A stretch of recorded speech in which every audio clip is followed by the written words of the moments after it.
Hey everybody, this is Rydo and we're back to another live stream of Yu-Gi-Oh! Master Duel and video game news. Today is actually Tuesday, September 26th.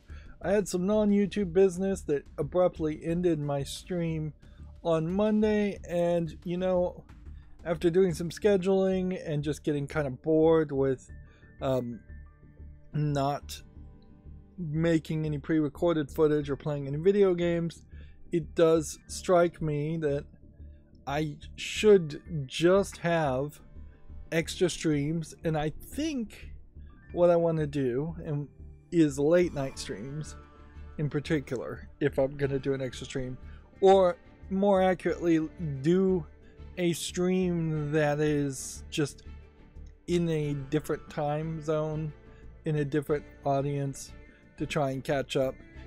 If I didn't make this stream, then I would just end up streaming for like 5-6 hours tomorrow, which is still the plan that I'll stream tomorrow, but let's catch up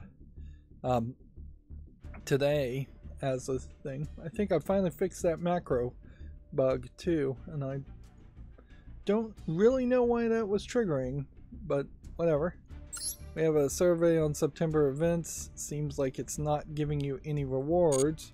Meanwhile, we also have a kind of limited amount of time on this. Just a couple more days. And let's open some packs to start with, but yeah. Everything's a little bit wonky and weird in that there's, I guess we'll open these packs. I guess that'll work to start with. See what Master Duel cards we get new, with 2-3 new cards. That certainly was another concern, is that that I would not finish the festival and get all the rewards unless I just kind of force myself to live stream and play Yu-Gi-Oh! Because I'm not going to really play Yu-Gi-Oh! I would play on my cell phone other games instead, and just knowing myself. So like, we need 5 XYZ summons and we need 10 fusion summons, plus we've got daily quests, logins, and dual lives, all of which we can do extra today for some extra gems.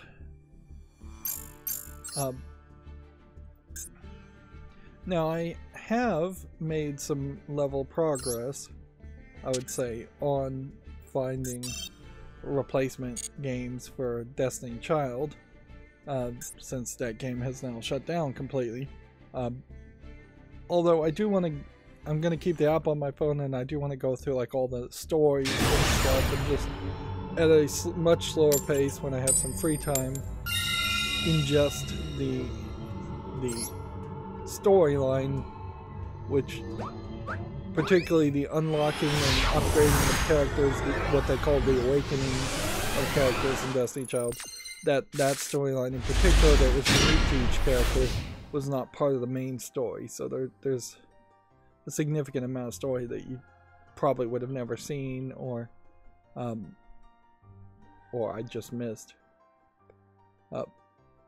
So I'm still gonna go back to the Memorial version and keep both the Korean and the global versions, because the global version is in English, although I could probably use Google Lens, maybe 2 cell phones and Google Lens to translate to Korean pretty well and see the stories for the newer characters that weren't ever added to global. I probably will do that, but you know, just get the 99% in English the easier way, and then go to the Korean version for the last 1% that would need to be translated.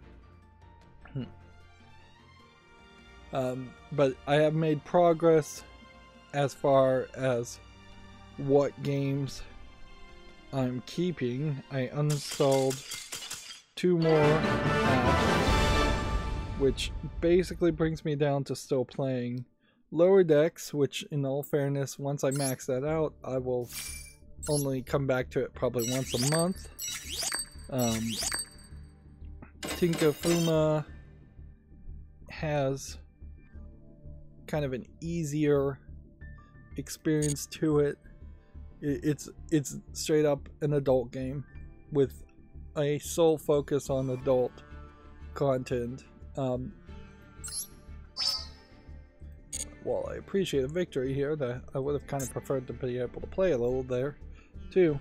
But I would say Tinkafuma is a little bit vanilla in its bedroom content, let's just say, compared to Seven Mortal Sins, which is more BDSM focused in its visuals, but it is a much more overwhelming app. Not too overwhelming, but I'm still trying with that. So there's like 2 adult games there, and Destiny Child was right kind of in the middle, where it was lewd, not nude, maybe a nip slip for 1 or 2 characters in Destiny Child's case. And then Memento Mori I'm keeping as having a high level of polish on its visual, and I hope its story, at least on its audio, it's a high level of polish. It too, not too overwhelming of a game.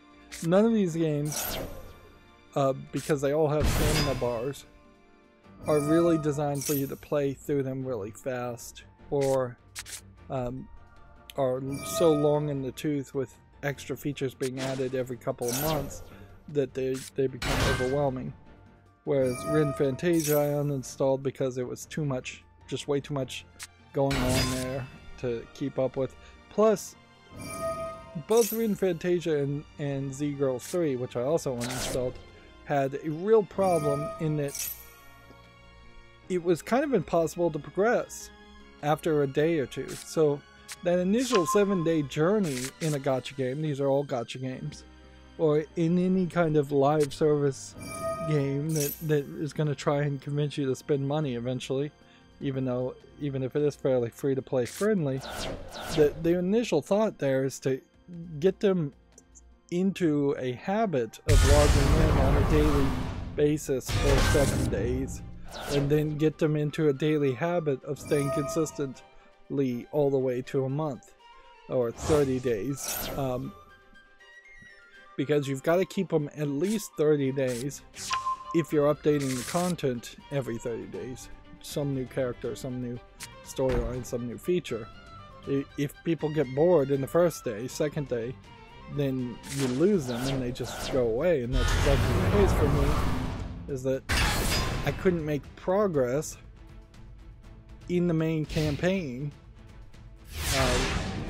In Z-Girls 3's example, I probably could have made progress if I played in their terrible gameplay mechanic that I really didn't enjoy, and was actively for the last 2 days just straight up avoiding playing the main game campaign, which that just doesn't work as a concept.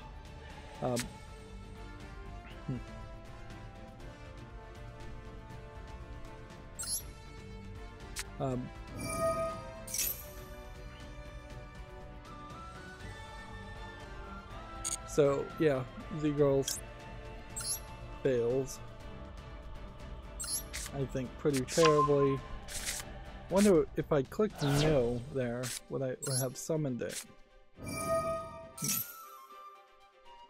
And then, yeah. So I uninstalled those 2 games.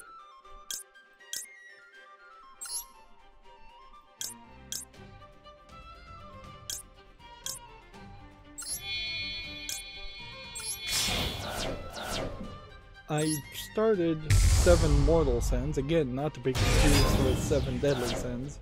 This is much more of a adult, although I think it is based on an anime story also, an anime TV series. I'm later to the party, certainly, on that game. So there is still room that I would burn out on it.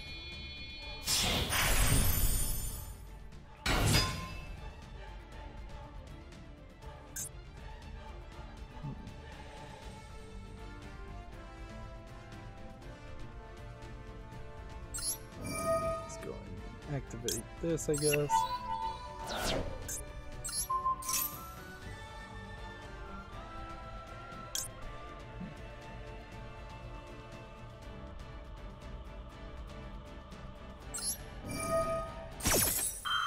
And then I guess maybe I can use it to trigger this. This will be interesting.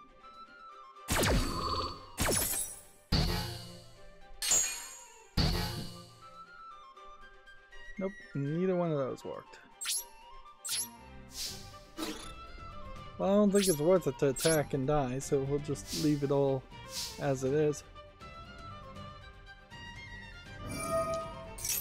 We got a polymerization there, we got a fusion summon, XYZ summon. We'll go ahead and activate a spell just in case we have a daily quest.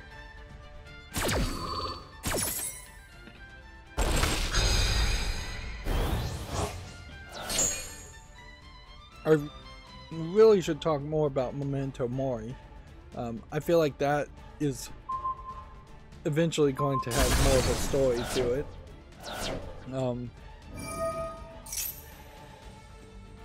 But maybe it won't. Maybe the story will be somewhat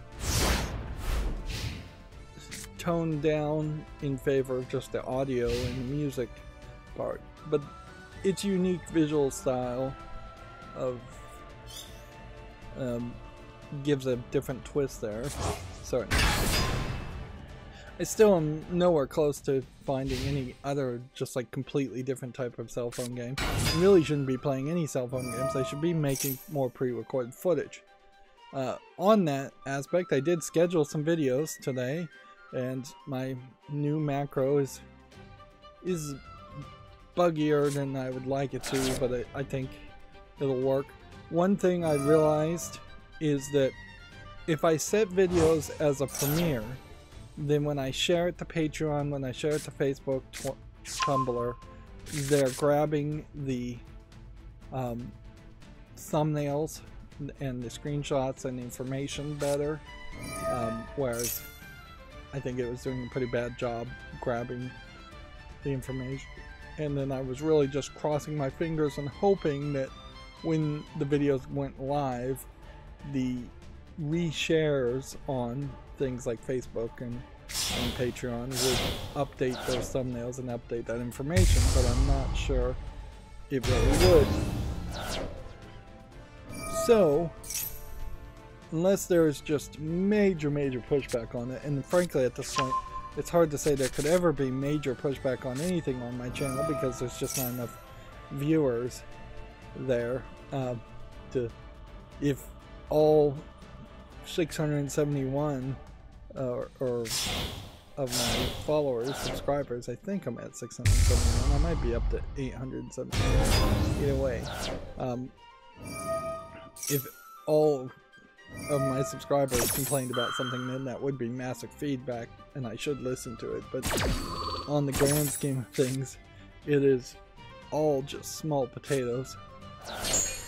So, when I get my macro going again, I'm going to have it make all videos that are going to be published at all premieres.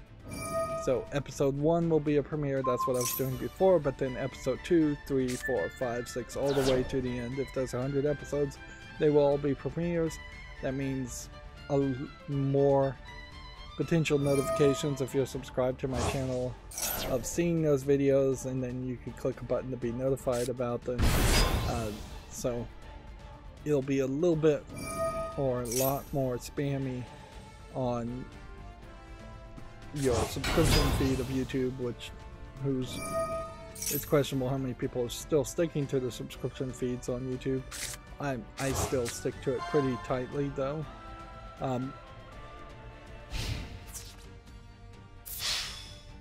It's too much work to make it a premiere than undo that and not make it a premiere after doing all the social media shares.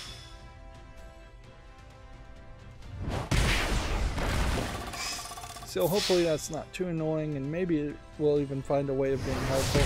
No, I'm not going to do it for posts of my old, like, the backup uploads of the recordings of these live streams. Those are non-published videos that go out.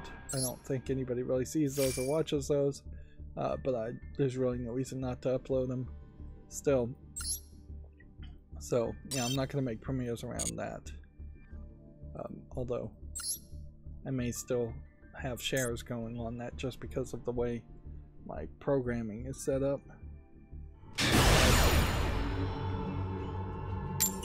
And yeah, maybe I could change the code and go ahead and just skip sharing that content also. Although it kind of makes sense to share these live streams to Patreon after the fact, because otherwise people following on Patreon wouldn't get notification at all. Speaking of subscription feeds, I got an email talking about how Google Podcast is being deprecated and moved into Google Music, which still doesn't make a lot of sense when YouTube also is pushing the idea of podcasts and playlists being podcasts. But I guess they probably are integrating YouTube podcasts into Google Music.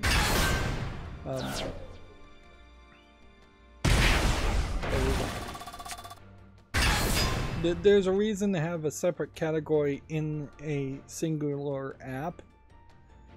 I'm not sure that there's really a good reason to have a Google Music app versus a YouTube app, but I could see having just a YouTube app that has a YouTube Music section that could be locked, so kids could listen to music, but they couldn't go to YouTube videos. But yeah.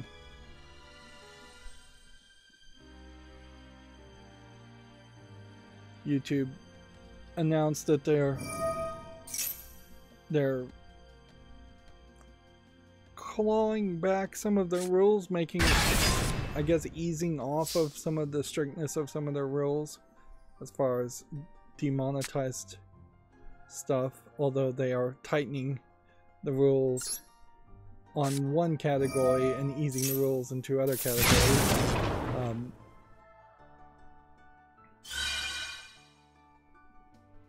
But yeah, none of those categories are likely to really affect me.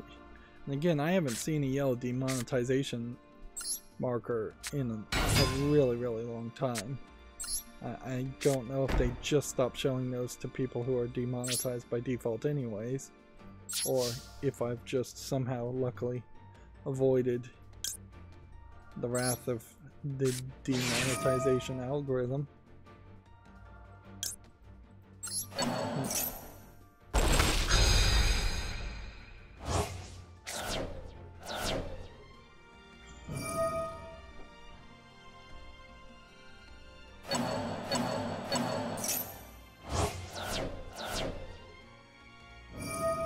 Apparently Platinum Games has an upcoming discount for Wonderful 101 Remastered that they posted 5 hours too early, so in 5 hours from right about now, Wonderful 101 Remastered will be on sale.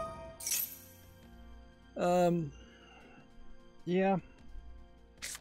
As we play, I think today will probably be more of a different balance in that we'll jump into the news a little bit faster. There's obviously not a lot to talk about, like when I have non-YouTube business and have to focus on that, then I lose a day. More than likely I lose an entire day in making pre-recorded footage, so I don't have anything really important to talk about. So some of the things as far as big news that happened is, in response to Sony claims that Sony is hacked, Sony has just said they are investigating the situation. Again, this is Sony in total, not just Sony Interactive Entertainment or Entertainment Interactive, SEI, I guess it's Entertainment Interactive, I guess, which I like to refer to that as Sony of California, because for a long time now it's been Sony of a California office that's been in charge of PlayStation and Sony Entertainment Interactive.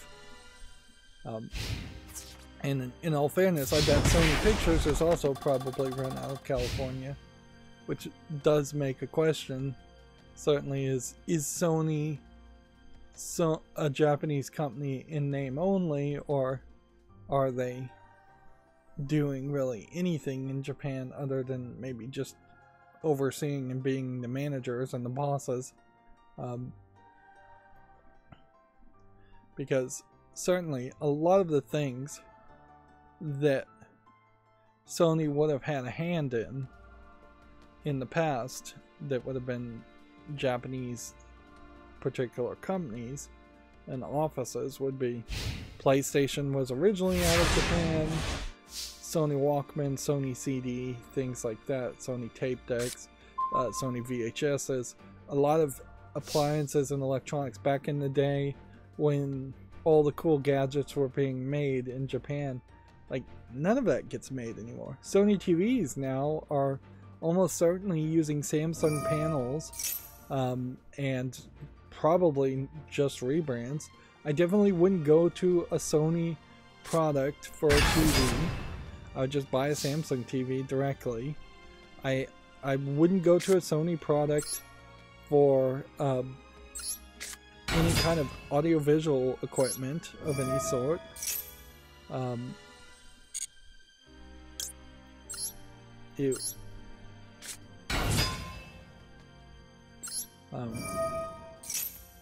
I definitely wouldn't be buying like ovens or things, washing machines from Sony. They really don't have that feel of quality as they once would. I might buy Sony headphones, but I don't think I'd really buy Sony microphones. And that's probably more of a case where I'd say almost any somewhat decent headphones are probably good enough. But in all honesty, I don't know why I wouldn't just buy another Audio-Technica M50 headphones like the ones I use now if I was going to buy new headphones. They've worked perfectly well for me for many, many years.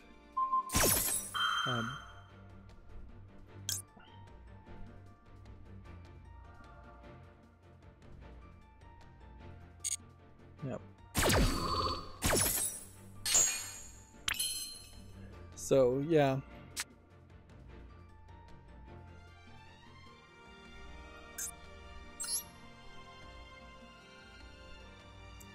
Sony movies, I'd have to have a real think as far as just what Sony movies have come out recently and what ones have been successful. I suppose it's Spider-Man Into the Multiverse is a Sony movie, and then I don't know if I really have anything else that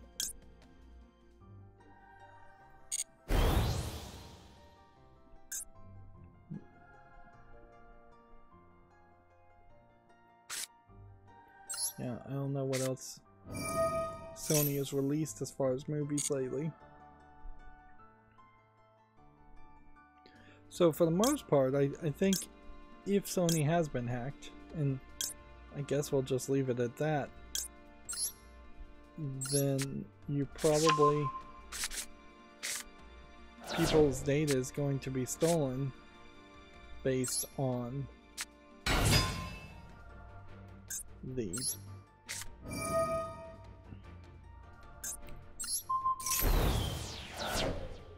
interesting.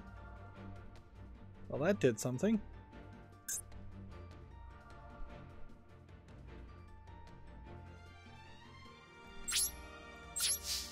So I can just make everything have 0 attack except for this guy. So I can just drag everybody down. Interesting. Interesting, interesting.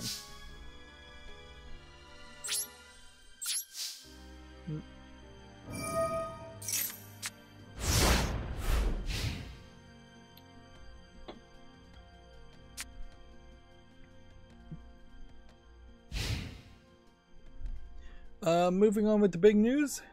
The iPhone 15 Pro version of Resident Evil 4 Remake is going to cost $60. And also there's a headline connected to this in which Capcom says they think their game should cost even more. Yeah, Apple's new device promises quality console quality games, and it seems that the prices will match.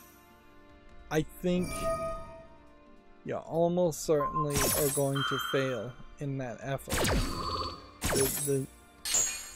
Somebody somewhere is going to run some metric and find some number where the frames are lower, the resolution is lower. I don't think Apple out of the door after decades of ignoring games is just gonna manage to do everything perfectly. There's gonna be either something AMD or Nvidia specific that's being done in some game that won't be compatible with the iPhone 15 Pro. The sad statement though here, and I have to admit it, is that there is a decent chance that, much like how Xbox, the original Xbox, created the Gamer Bros and the Halo players, they just created this new audience of a very different type of player that really hadn't played a lot of video games or played any video games.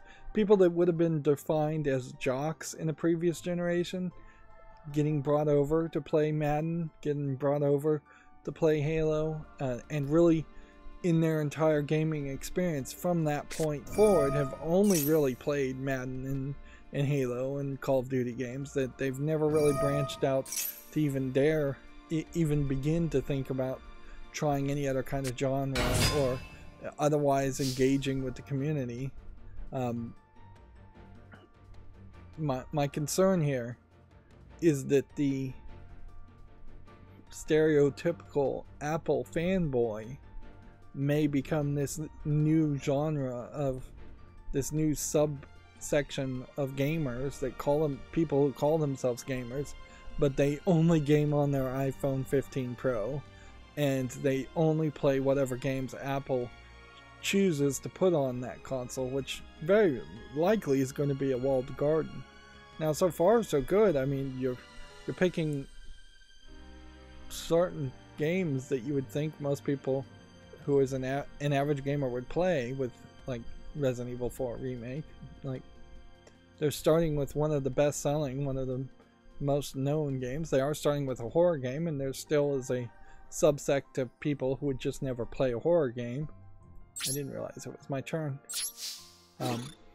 So often that happens, and so often I accidentally surrender because of it.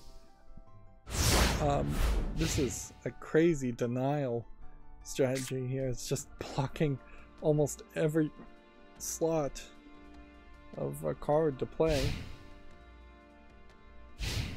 And if all of these were blocked and you couldn't do anything here, could I play anything at all? Probably still could from my hand, but I'd be very limited in what I could do based on what cards I have. It's definitely not a strategy you usually build a defense for.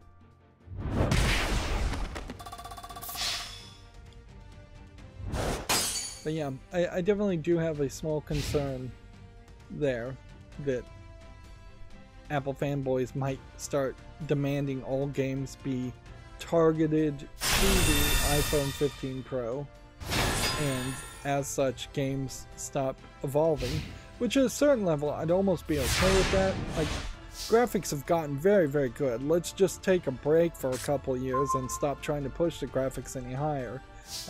And for the most part, it is just graphics that are getting pushed further and further, unless you're talking about some kind of real-time strategy game where you want to have hundreds or thousands of units, and even in that, most sims and real-time strategy games probably are still very capable of being run on a PC or a console these days just fine. Maybe an iPhone would have a problem with that, but if you tried to run hundreds of units, hundreds of enemies on screen at the same time. But yeah, I would be kind of happy with that if that became a good excuse to just target the Steam Deck, target the iPhone 15. Steam Deck and iPhone 15 are going to oddly be competitors at this, whereas the Steam Deck is outwardly said they're not planning on making a new version, and you kind of have to just believe them until there's a significant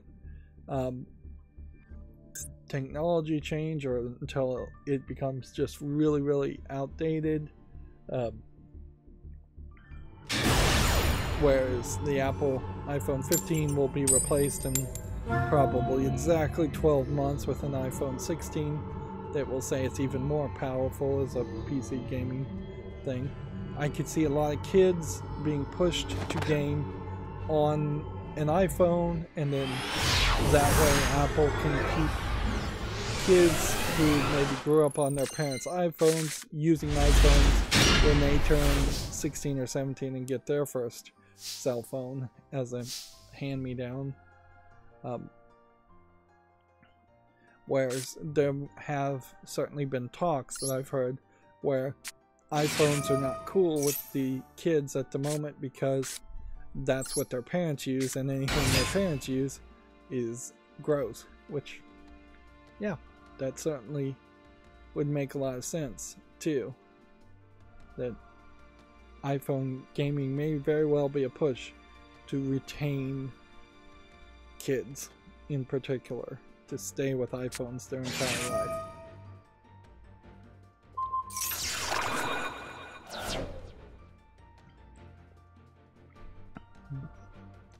I wouldn't be surprised if at some point something else comes around that's not really quite a cell phone at all, and cell phones became passé. Like the need to have the cell phone service and the phone's texting and calling function, I could see getting away from that and just having a portable computer in your pocket to do Skype and Facebook Messenger and things like that. Of course, that probably would also mean paying a premium price, the full price of what it costs to buy a phone, which that price is very high if it's not being subsidized with a cell phone service. Here's that story I was talking about. Capcom's president thinks this game should cost more. The new publisher hasn't yet joined others in charging $70 for new releases. It is, I guess, worth pointing out that, yeah, even though he's saying that he thinks it should cost more, so far they haven't pulled the trigger to 70 like several other companies have. That being said, just you wait. The next Resident Evil game that isn't a remake or re-release of something very likely will be $70. Or the next Capcom game in general, if Capcom does manage to make something other than a Resident Evil game. I'm not sure how much of this is really news, but a Unity developer group has dissolved after the company, quote, completely eroded trust. This is the Boston Unity Group, no longer wanting their name tied to Unity. Of course, it would have been easy to change it from Bug to BGG and just called it the Boston Godot Group, or you could have called it the Boston Gaming Group.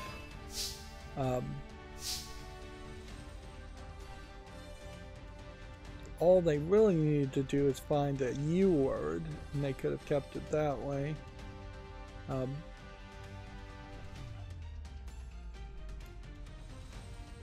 But it seems like they've just completely dissolved. And since this is from GameDeveloper.com, and this seems like game developers had game jam style meetups happening there. Again, I forgot it was my turn. Let me just end the turn and lose. Then this is probably bigger news than it would be for your average gamer. Boston programming group. I guess the thing is, you could go with Unix. That wouldn't really make a lot of sense.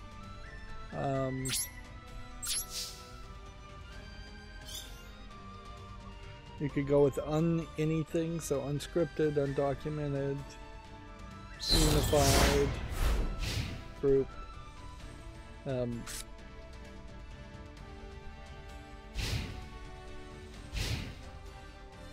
If you just really wanted to keep the BUG name. This group has been around for 13 years, so it's a bigger deal.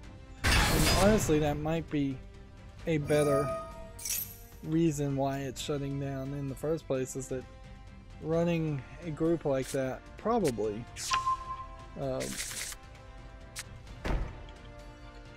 is a lot of work.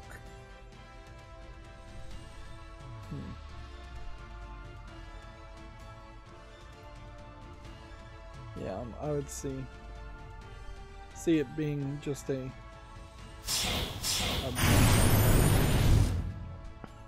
great excuse to just give up on a group and say, hey, you know what, I've been running this for this long. I assume there's probably only been 1 or 2 people running the show.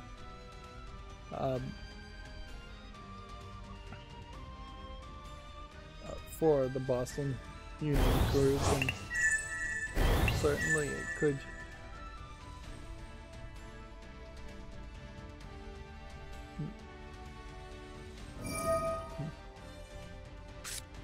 be an excuse. You could go with Boston Utility Group. I'm looking at a list of technology U words. You could go with Boston User Friendly Group, or User Space, or User Interface Group, or User Experience Group.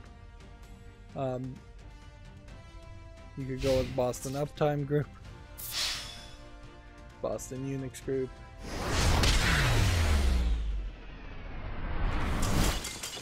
Yeah, that's about the best I can guess too, even using a list. If you need to keep the U, but honestly, why not just change it to a P and call it BPG, the Boston Programming Group? Honestly, it's probably a great example of, if you're running events like that, you shouldn't have Unity in the name or any companies in your name. Anything that you can't control shouldn't be in the name, because at any point you could say, hey, we want to move away from Unity to Godot, so this year it's all going to be around events to learn and program in Godot, and maybe next year we'll be programming in Scratch or Python, or maybe we'll have multiple events at the same location, and there'll be Scratch for like kids and beginner programmers, and then there'll be C++ panels, and then there'll be Godot panels. Raw C++ and Godot is probably not that, probably a lot more complementary. There should be some talk of Rust. Like, I think everybody is going to have to just push forward towards Rust being a thing, because it may take 30 years of a lot of people kicking and screaming, but I think eventually we are going to be better off if Rust is the default programming language that gamers and programmers use.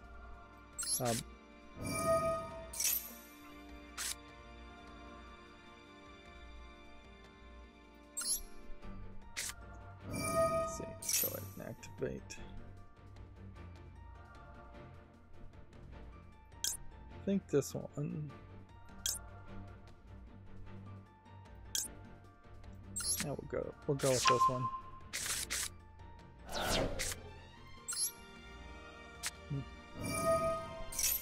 And then I think nope, we don't have the ability to summon these two. So we'll just end the turn there.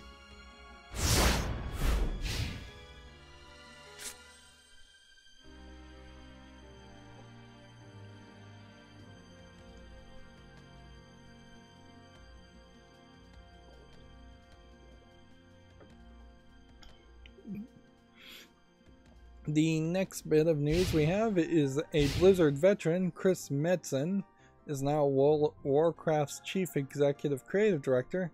He's helping World of Warcraft's leadership in crafting the next generation of adventures. World of Warcraft, I haven't heard anybody say anything new or interesting about it in probably 2 or 3 years now, and you can't help but suspect that this is just more shuffling of the deck chairs on the Titanic as it sinks, in that there has been a significant amount of bleed of talent from Blizzard to the point where it's definitely the case that there's no reason to believe that anybody talented or skilled or anybody who worked on any of the old Activision Blizzard games you liked will be around by the time the Activision Blizzard merger happens and Microsoft acquires them. Microsoft is just going to own the licenses to all those games, and they'll maintain what is still being maintained at the moment, and then they're going to have to find second-party or first-party developers that they already own to take a swing at making new games using the characters and the intellectual property. Which Microsoft really has not succeeded at doing that. Like, Microsoft's obsession with gaining a higher user base and getting more people on Game Pass is not being echoed so far in acquiring talent to monetize on the intellectual properties they already own. They've had Double Fine for a long time. It's crazy that there isn't somebody making a Brutal Legend 2 at this point.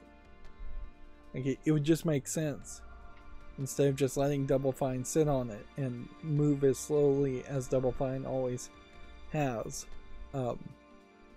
They have ZeniMax. They own the Elder Scrolls series. They're taking forever to release a new Elder Scrolls. They're taking forever to release any remakes of older Elder Scrolls games. They just don't have enough talent. Remember, it was just several months ago that Redfall was being worked on, and they had to bring in practically everybody in the gaming division of Microsoft to help on some aspect working on Redfall. Or was that Skyrim? Or was it both? I can't even remember now. I'll leave it at this. Either it was Redfall or Skyrim, where they called in all of their talent to help finish that game and get it out the window. And yeah, that highlights that they don't have enough people. Microsoft needs to license out some of their ideas. It's ridiculous to have Phil Spencer talk about how he would like to make a new MechAssault game and revisit it when they clearly don't have enough people that are either efficient enough, or they just don't have enough people in general to make all the games that they should be making based on all the intellectual properties they have acquired. This is almost a unique experience, but it's not 100% unique. EA and Atari in a lot of ways have a lot of those intellectual property, long lists of intellectual properties too. But in the case of Atari, if you're going to make remakes of things like adventure or combat, you're going to have to make a whole new game just using that title. And EA and THQ run into the problems of a lot of their games being licensed products and just not being that good in the first place.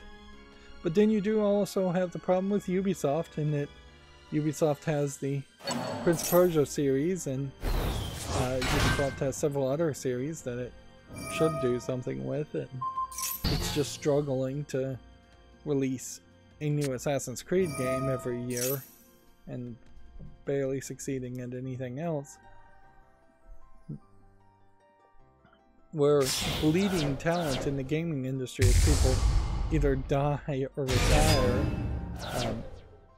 But moreover, I would say it's not so much a case that we're losing talent through people leaving the industry or dying or retiring, however they leave the industry. The problem is the people who would have made 5 games in 5 years back in the early 90s, late 80s, have now been saddled with making 1 game in the process of 5 years. The amount of efficiency may be the same, but the amount of demand on the quality has significantly skyrocketed.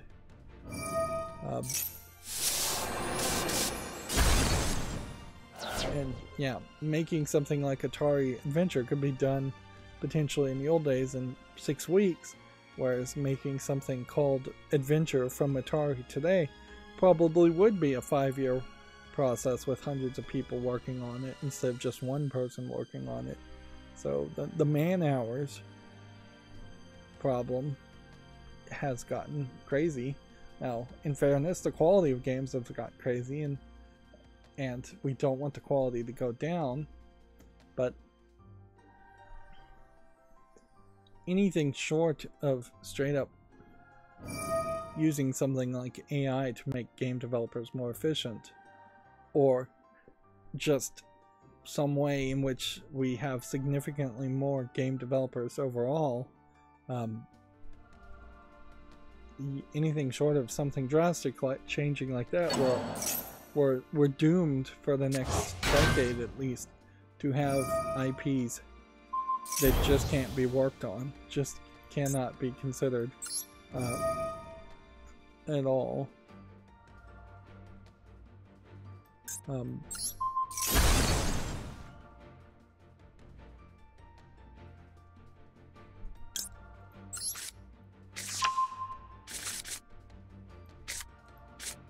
see. If I pendulum scale this, I feel like I should then be able to pendulum summon this.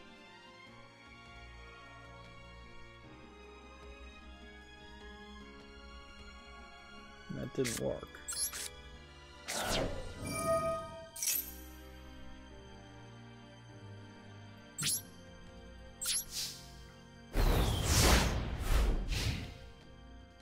Moving on, GameDeveloper.com says, War Inspector here looks back at making Deus Ex out of spite. I'll show them, quote, recalls War Inspector, I'll make a game where you can decide for yourself whether to fight or sneak past any problems. Which, yeah, I imagine that was fairly a new line of thinking. Deus Ex, certainly not the first game though to ever have that option. The text parsing games, definitely, before there was even graphics, there would have been some kind of text-based game that you could type in sneak past a person or attack the person, and both options would be programmed for and accounted for. Perhaps when the original Deus Ex came out, there really hadn't been a lot of 3D or visual games like that, but there would have been some.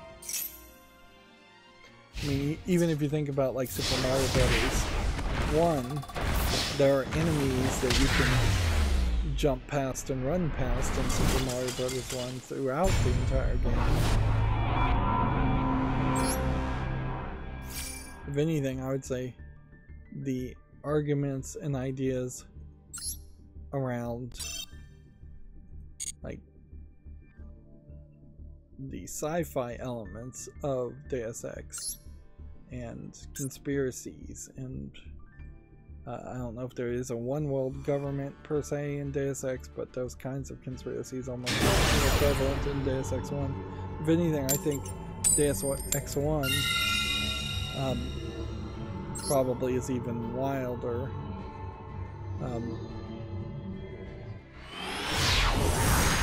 Than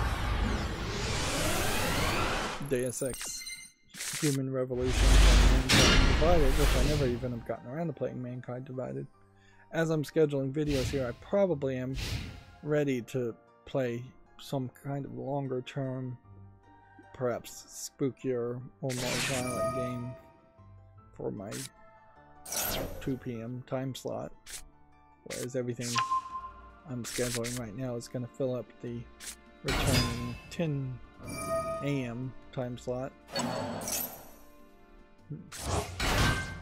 This is all, of course, in Central Time, U.S. Central Time.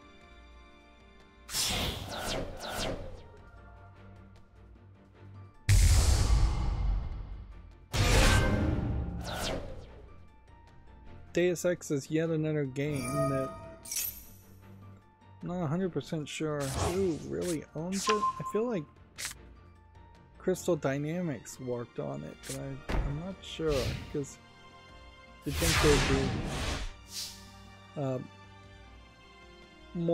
there would have been more talk when Crystal Dynamics was acquired by Embracer Group if they had acquired Deus Ex as a thing, acquired the rights to Deus Ex. But it is like very much like Beyond Good and Evil, just an old enough game that could really use a full-on remake. It would make a lot of sense to go that route.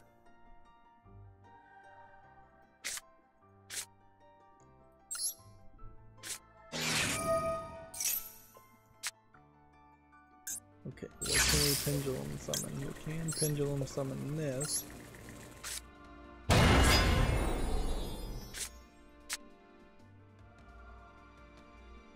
Guess we can just normal summon this.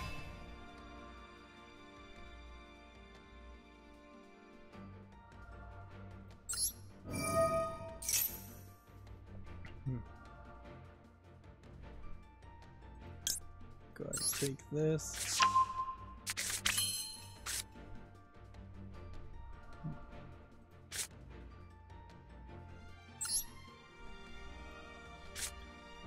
Go ahead and play this.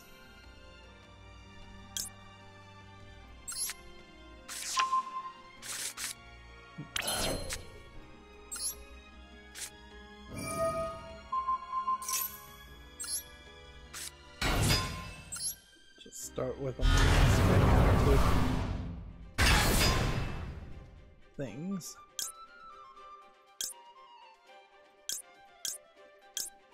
Do we have anything better than a 3000? Let's go ahead and start with that, I guess.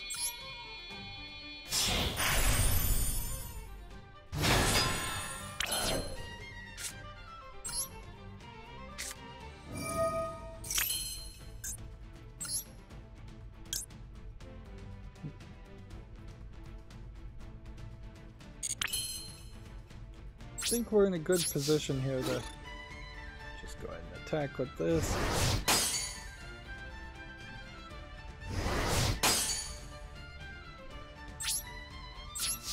Guess we weren't in as good a position as I thought we were.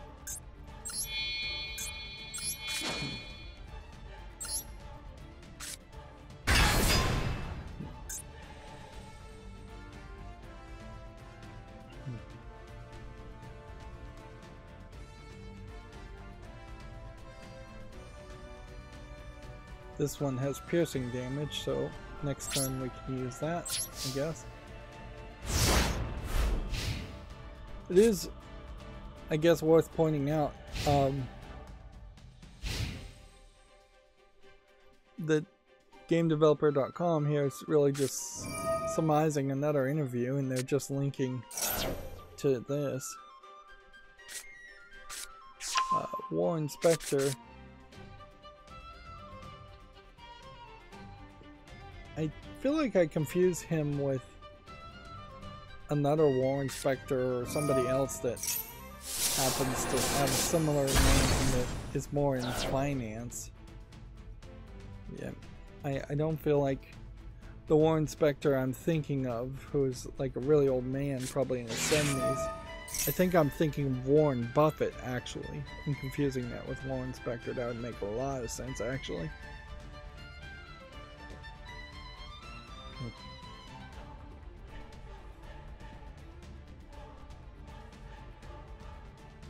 Let's see. I was probably checking out Sword Art Online Last Recollection, because it's coming to Steam, to see if there would be any real reason to consider playing this at anytime soon.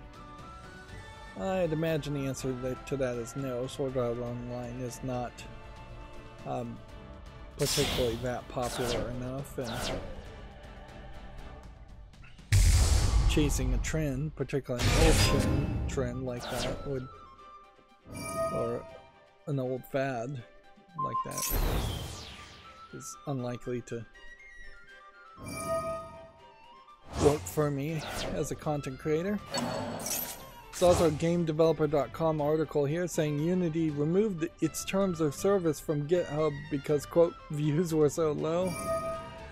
Update: a company spokesperson has since clarified only the GitHub repository version of Unity's terms of service were removed, while there was a newer one.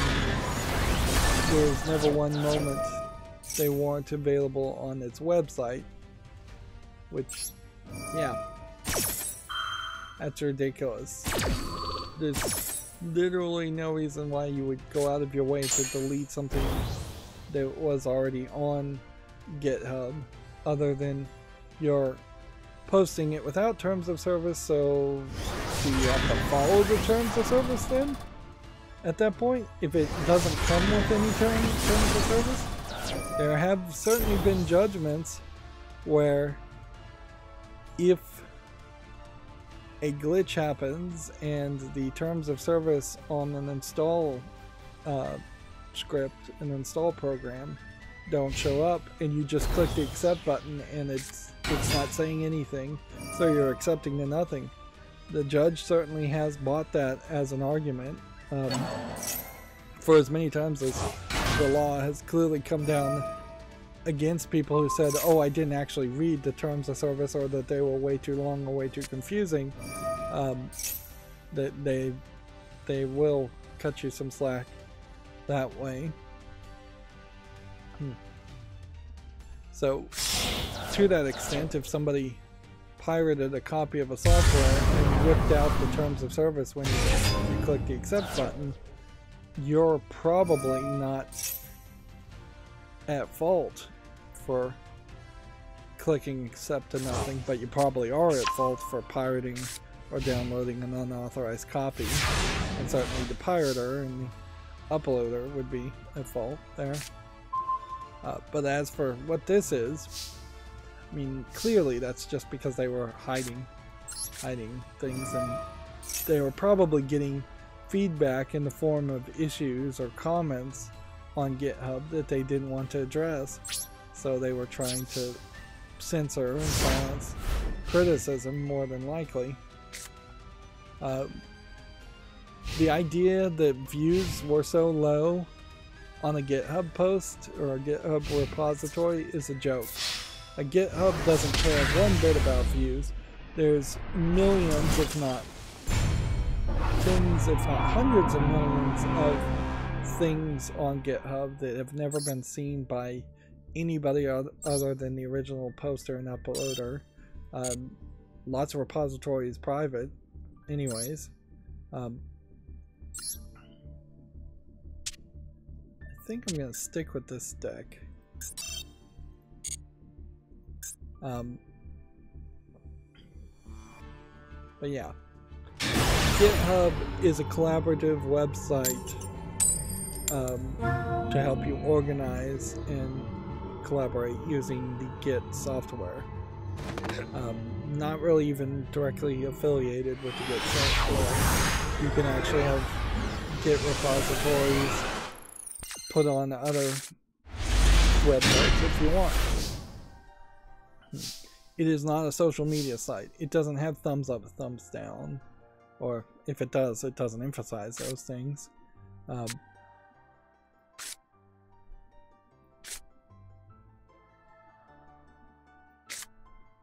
In fact, it's worth pointing out, certainly, that GitHub, even as kind of an interesting preservation gimmick, has taken some code and stored it in deep storage in some way in Antarctica, so that code or that backup of that code just cannot be lost. Even some of my code that GitHub, which is not good or finished or has no business really being preserved for all time in Antarctica, and yet it automatically did happen. I've actually done a fairly poor job of embracing GitHub or embracing Git technology or just embracing documentation and collaboration overall, where there are a lot of programmers who get hired solely because they show a lot of activity in making changes and commits and pull requests, which are all a whole bunch of jargon. There's too much jargon in it all, certainly. But yeah, people get hired for making tiny little changes or making big changes just because they look active, and it's a way of showing off that you actually are a programmer and you actually are doing programming.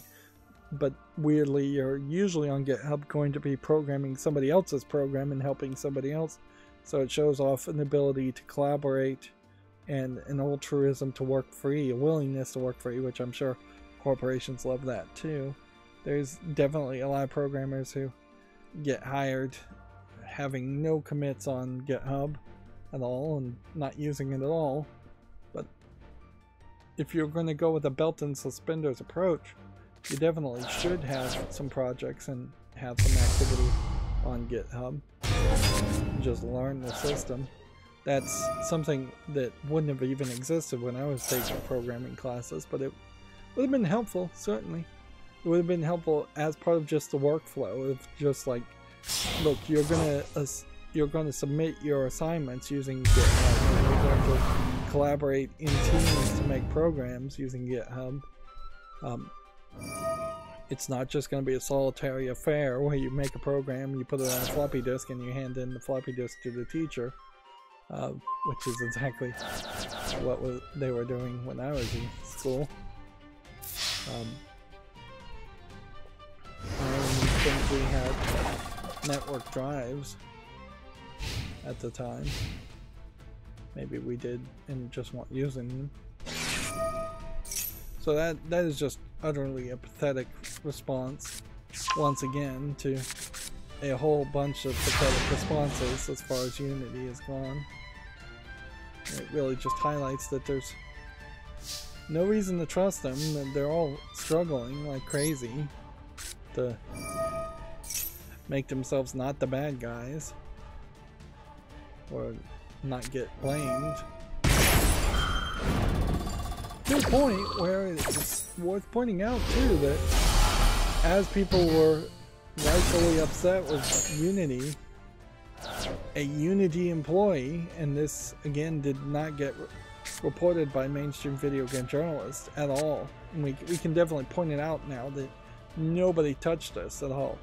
According to the San Francisco Police Department, they determined that it was a Unity employee outside of California that made the bomb threats, or the whatever kinds of threats they were, to the Unity office, the two Unity offices in in California.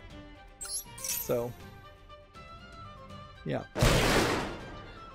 You never know, full intention there, but I would heavily suspect it was somebody who thought they were being an ally or that they were cutting themselves some slack or creating some coverage. And I wouldn't be surprised if it was the management that was inside it and planned it all along to have these threats made on the social media site. And I'm not sure how much of a threat it really was if it was posted to a social media site, but yeah.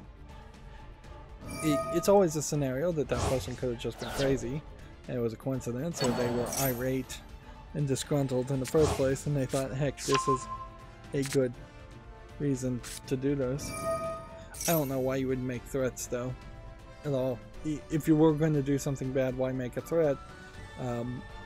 It comes down to the only reason you'd make threats is if you wanted a day off, in the same way that kids pull fire alarms to create chaos. Random creation of chaos and getting out of a test you didn't study for. Very ridiculous, stupid reasons. And then I guess our last big piece of news I had open is apparently yet another person died. A developer named Philip Gosh, I assume that's how you pronounce it, Gosh, has passed away. He was known by the handle Sapphire. Gosh was the VP and founding member of the Game Development Graz Association and an integral part of the Austrian game industry. It seems almost like GameDeveloper.com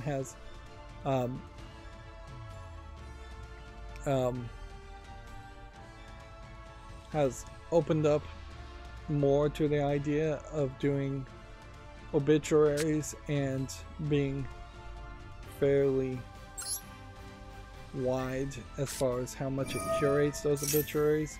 Anybody who's done anything in the game industry seems now to be fair game, whereas really just a few weeks ago they really would have only talked about people who had actually made and published at least a AA game or an indie game of real note.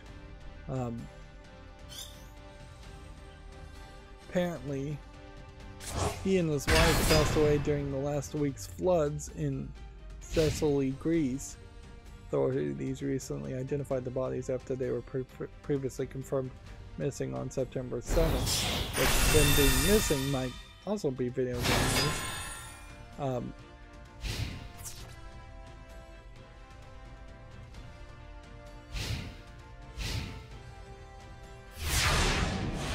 Yeah, I guess there's not a lot to say here other than they are actually saying the reason he died, which that has been a big problem too, is that usually when GameDeveloper.com in particular talked about somebody passing away, they would very noticeably never mention what they died from or why they died. And I imagine we will still see if somebody happens to die of suicide or maybe even from like COVID, that they would not bother to mention that. But it is definitely newsworthy as to why somebody died.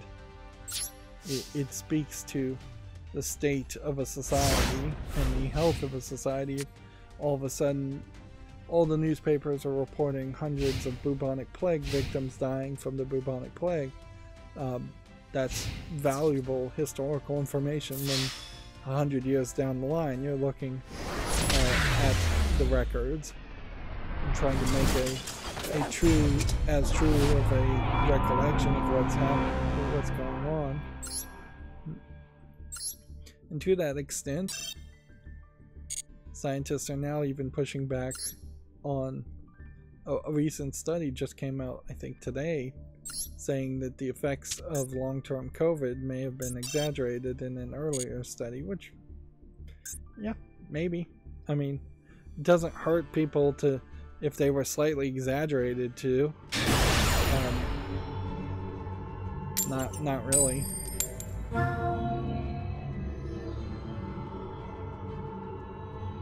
And I would suspect that any exaggeration may very well have been accidental more than intentional. Certainly was the Wild West as far as this just totally new disease. Or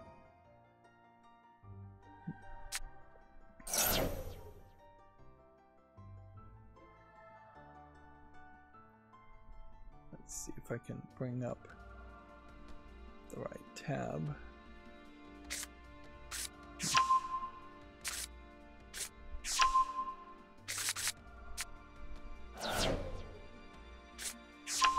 Nope. Didn't have the right tab open. Alright, I'll fix that.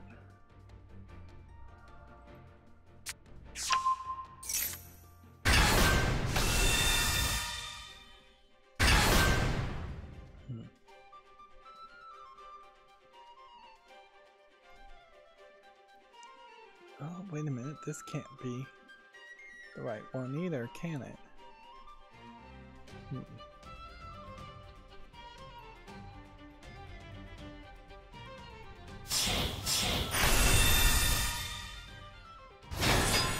I'll find it eventually.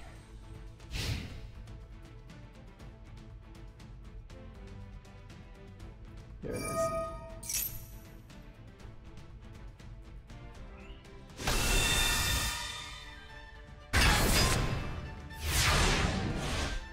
So I didn't run another sampling of the Steam charts, but we didn't talk about it yesterday on yesterday's stream as far as what is trending. The amount of time it takes is an issue to grab all 100 games and put it into an array.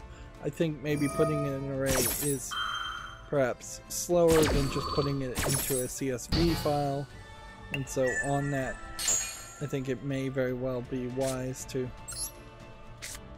move everything to a comma separated value file and make the first step a backup step, so that if the first step works, it doesn't end up spending extra time doing the first step, which takes a couple minutes a second time per day. And then the next part of that certainly is just to try and get it all submitted correctly to the Google form that then takes it to a Google Excel sheet to then turn it into a chart. All fairly boring stuff, I'm sure.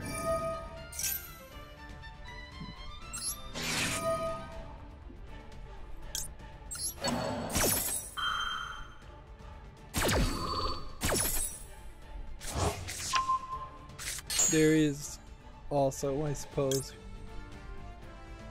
a point here to maybe take a step back and question whether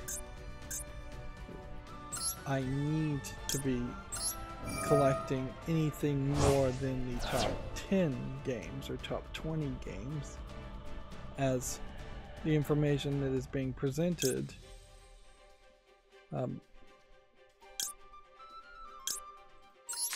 is not really that big of a, like, the 100 games here is never being presented here. What's being presented here is the top average of 30 or 40 games. Now, if I don't grab all 100 bits of information, the information is going to be slightly skewed, but not really that skewed, because it would just mean there wouldn't be a data sample for that day if a game dropped below the top 10, if I was gathering the top 10 games there. And the number of games being shown is 1, 2, 3, 4, 5, 6, 7, 8, 9, 10. Yeah, it feels like 10 is it as far as the number of games actually being shown on this bar. Whereas it's closer to 20 games being shown here. So if I could drop it down to even the top 25 that is being sampled from the Steam charts instead of grabbing all 100, I've reduced the amount of work by a fourth.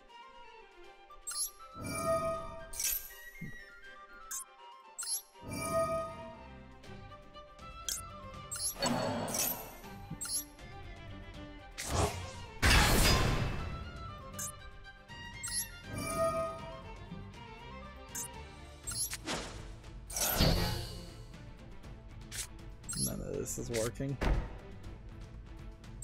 I think this was probably a good point to end in the episode today. Well, not in the episode, but stop playing Yu-Gi-Oh! We got some extra gameplay in here. We perhaps didn't get as many fusion summons or XYZ summons as I'd like. We may just not get all those rewards, and we probably didn't get enough daily rewards. But yeah, back to this chart. As far as changes here, Baldur's Gate 3 I think got a version 3 update, and so it is back up. It's not fully back to where it was on the, I think that's the 19th, but it did regain a lot of people's attention. Let's see, Grand Theft Auto 5 also is up higher, beating out Starfield, which is also up higher.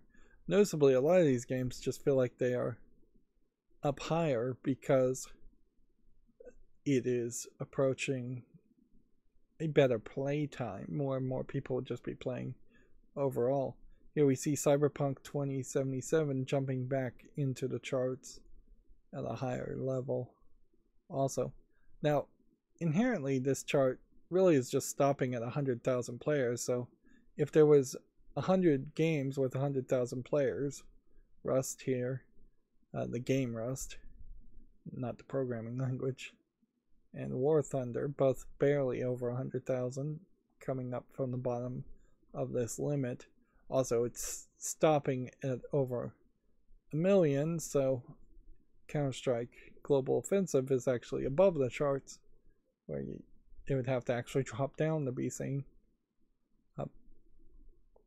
So, yeah, something about Monday, the 25th, got a lot more players, which is weird because you'd think people would play more on the weekends, but I guess they don't. Maybe gamers are not the friendless loners they once were depicted as. Maybe they go out on the weekends and play during the weekdays more.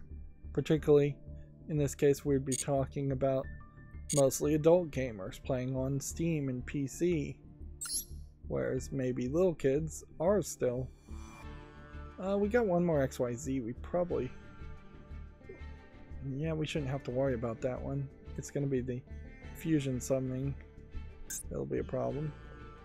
Then all these daily quests are all done, which that's going to alleviate a lot of stress as far as tomorrow's stream, and that I really don't have to do very many daily quests, and then we're just continuously making progress through the gold pass, which really means nothing at all. It is a fairly pointless gold pass at this point, and I feel like I already even own this wallpaper, so getting a duplicate of the wallpaper feels like I should be rewarded in some other way, but I'm not sure. Maybe I don't. We could do some research there. 75 gets us this mate. Still a terrible name for avatars. Odd Eyes Arc Pendulum Dragon. Let's go back and see. Do we have to figure out where it is.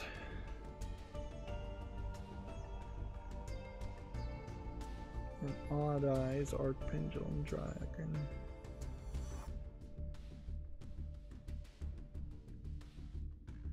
Guess we don't, which probably just highlights how easy it is to not know what you have.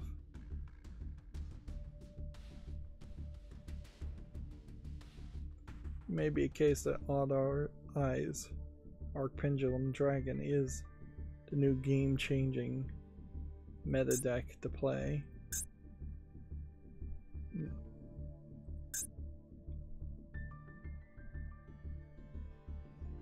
I don't really see an Odd Eyes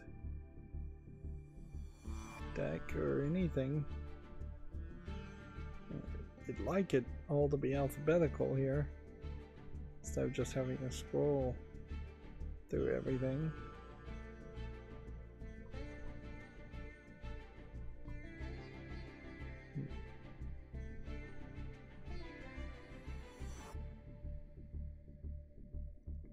Yeah.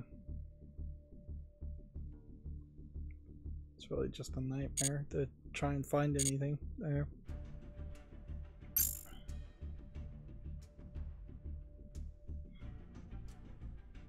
Yeah, I guess I'll have to give it a little bit more thought. Obviously, I need to do some reprogramming of how this information gets submitted so it's more robust, so it doesn't mess up and crash. But right now, it's sampling the top 100. If I brought it down to sampling the top 25 games per day, that would be fine. And that doesn't inherently mean that it would only show 25 games. I could certainly program it that way, but it would just mean it would keep the top 25 games in the charts. Well, but no, it doesn't mean that at all, does it? It means it would still keep all the data. So if there was 25 totally brand new games the next day and they outsold the previous day's 25 games, then there would be 50 games on the chart still being depicted. It would only be a case where the data gets deleted that things would go away. And that's kind of what I'm looking for too, is if Dota 2 one day just stopped being played altogether, I want there to just be a dot at the end on that day and then a blank space going forward on the right side. That I want to be able to say, oh, it was on this day that Dota stopped being played. It would have to literally stop being played though. It more likely would just go down lower, lower, and lower and fall below the 100,000 before it stopped being mentioned.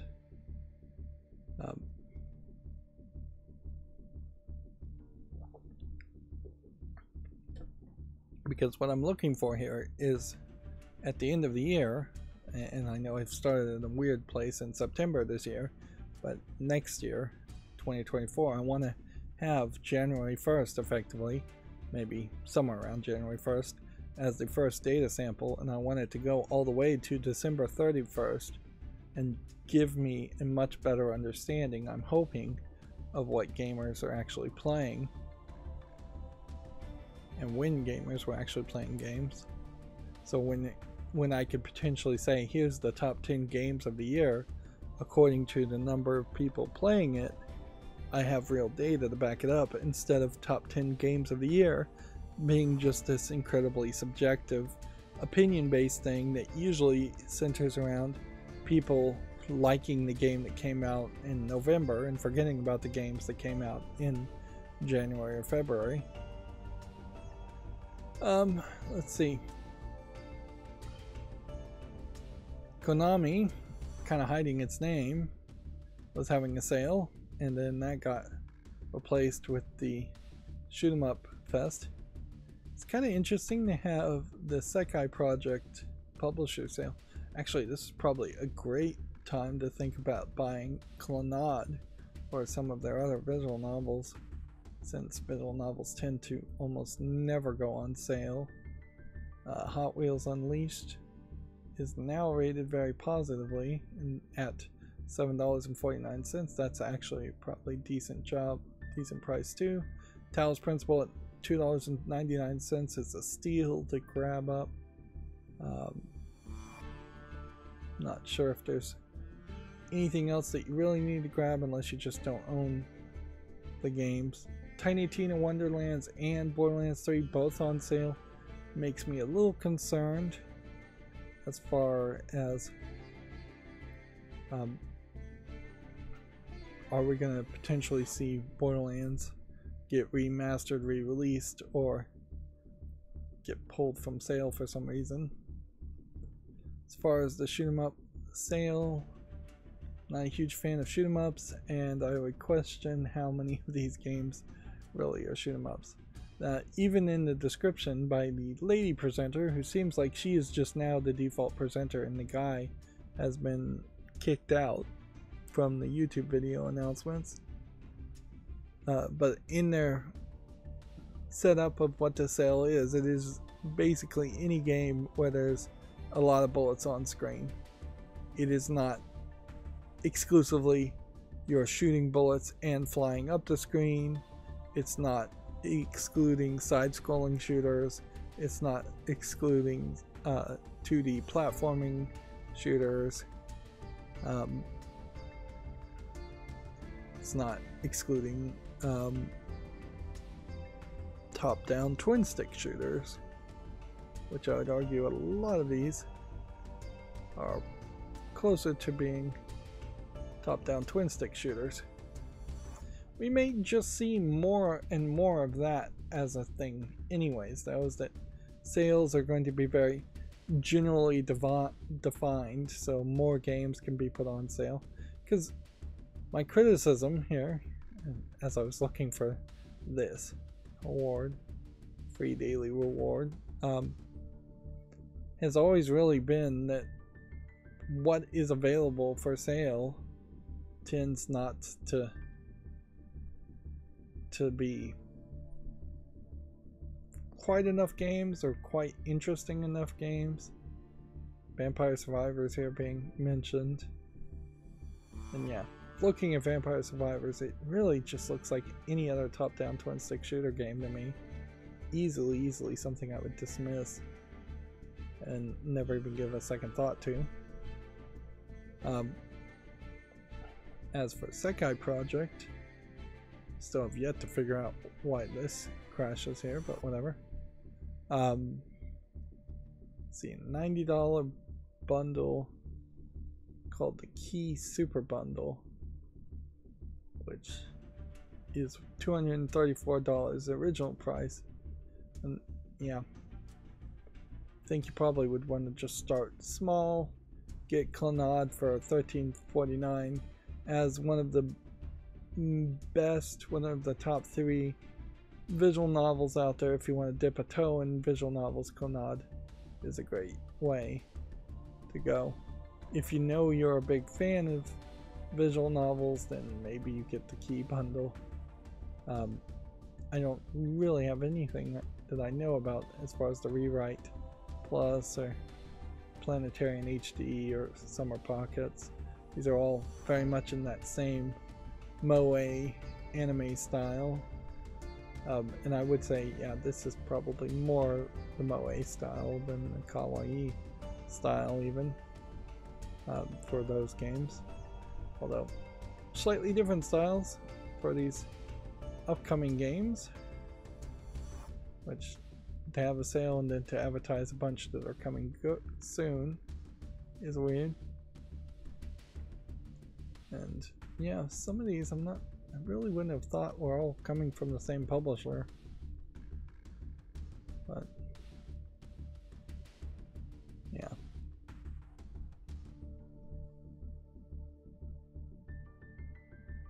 I guess the question would inherently come down to, would a publisher sale actually have to exclusively be from the same publisher, or has Steam stretched the idea of a publisher sale to include a huge number of styled games? Like this art style here looks different, and this one looks a little different.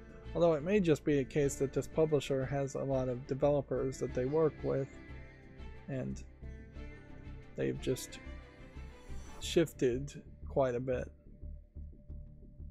Discounts here are as good as you're going to get, unfortunately, for Japanese games. Like, they're not fans of discounting their games at all, so you're saying 10%, 20%, 30%, maybe 50%.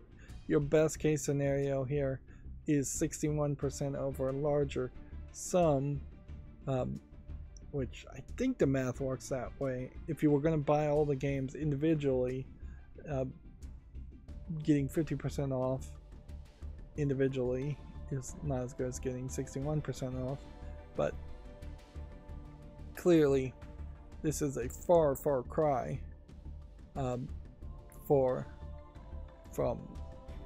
the 75 to 90% off you usually would get on a big sale, particularly since you also recognize that these are not the kinds of games that would be on sale during the Steam summer sale. So buy it now, because it almost certainly is not going to be discounted any more in the fall sale, the winter sale. And for me personally, I'm not even getting that 61% off. If I was to buy this bundle, I'm only getting 59% off, because the biggest discount here was 70% off of Clannad, which I already own. There is perhaps an argument to looking at like Harmonia and saying, hey, grab that too, since everything else here is on a wish list. I wish you could just put bundles in the wish list, but no such luck. And then I wanted to see if the refurbished games were Steam Decks were back in stock. It really is just going to come and go.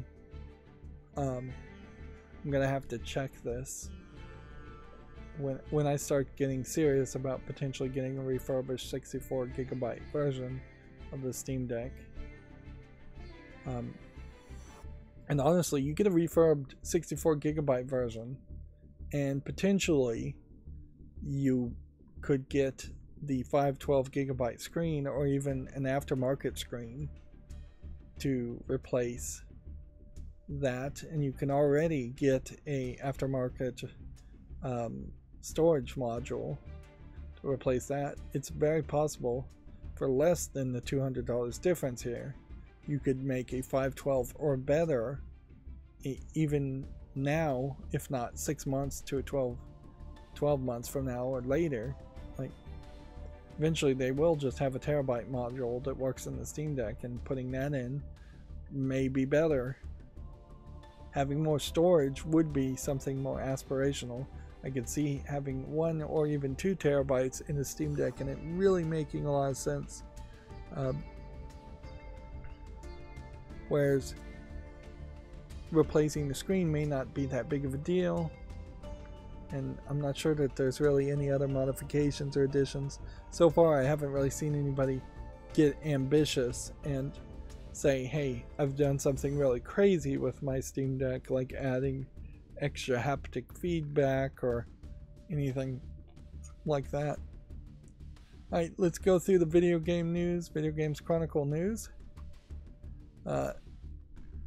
Some of these articles I feel like we've already talked about, where Larian came out and covered for Microsoft, saying everybody misjudged Baldur's Gate 3, not just Microsoft, because the Microsoft leak highlighted that they thought Baldur's Gate 3 was not going to be very profitable or successful, which in all fairness, what they're making as an argument is to say, hey, we broke the scale. There's just never been an example of Baldur's Gate 3 being as a game like Baldur's Gate 3 being as successful as Baldur's Gate 3 has been. So, yeah.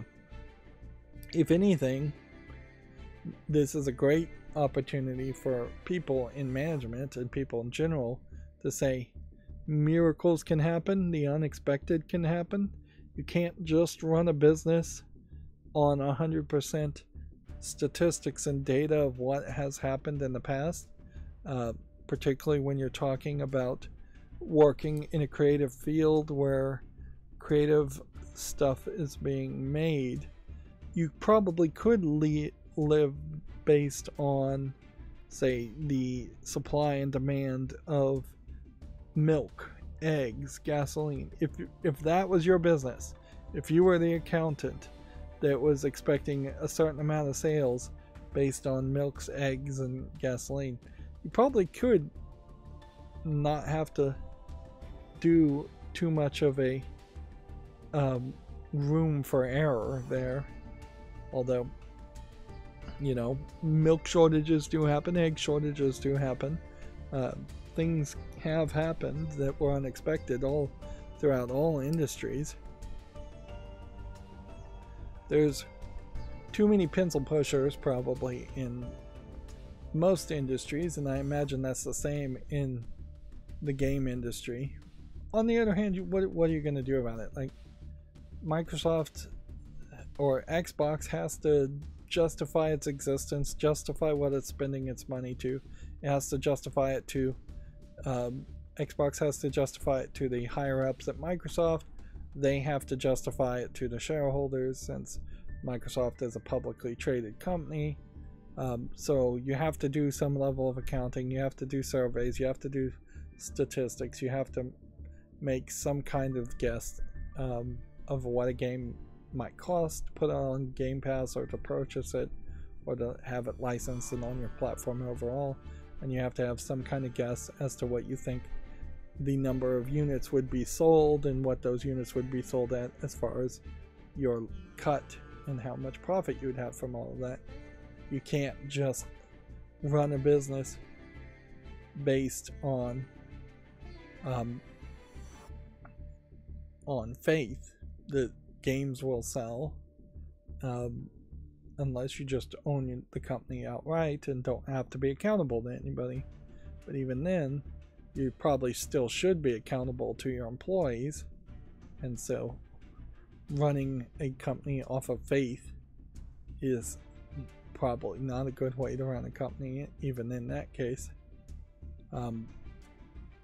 You kind of saw that in some of the projects. I think it was Scalebound was the name of the game. It felt like Microsoft was putting a lot more faith into that game than it really should have, until it didn't. I would say they put a lot of faith into Crackdown 3 and trying to have server-side environmental destruction in Crackdown 3. There's been this thought that they could put ads in video games and nobody would notice. That thought, for the most part, was dismissed and given up on, so far at least, and thank goodness for that. They put a lot of faith into an always online service, and even now we see through the leaks that they're going to try and sell an Xbox Series X with no disk drive to have always online downloaded content, and they're putting way too much faith into that. So yeah, I don't know if Microsoft really has learned its lesson. Although in all fairness, if you were to look at like Nintendo has so far successfully put a lot of faith in its own products. If at any point people finally turned away from Pokemon, and if they lost interest in Mario and Zelda, they would basically have nothing. Or if Nintendo comes out with a new console that is as bad as the Wii U, then they would basically struggle and have nothing for a while. PlayStation puts a lot of faith in its second-party and third-party developers while putting little effort into making first-party games, or even really attracting first-party or third-party developers. Definitely, to me, still feels like Sony with the PlayStation 5 is the de facto successful console, just because it's powerful and it's not Xbox. And there's just enough momentum for people who had the PS4 and the PlayStation 1 and PlayStation 2 and the PS3 even, that fandom has stuck with the PS5. And definitely a lot of the reason why people went to the PS5 is because Xbox announced an always online platform that they had to walk back. If anything, I would say 2024 is the year in which all game companies, and frankly all companies around the world, should step back and say, hey, let's just have no controversies this year. Let's not put out anything that is going to cause any anger or erosion of our brand. See if they can pull that off.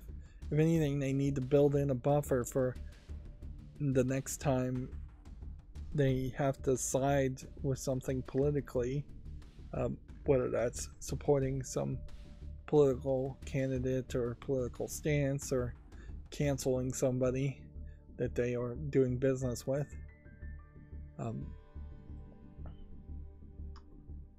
Let's see. Again, I think most of these stories were old. Take-Two refuses to be drawn into a potential Gearbox, whether it's a potential Gearbox suitor, in the sense what Take-Two won't talk about whether they would acquire Gearbox. That being said, Borderlands 3 and Tiny Tina's Wonderland are both on sale, so I imagine that's Embracer Group right now trying to make as much money as they possibly can off the Borderlands things. Although, is Embracer Group really making any money off of that? They may be making some, but not all. They may be making none, since it's 2K or Take-Two that owns Borderlands. We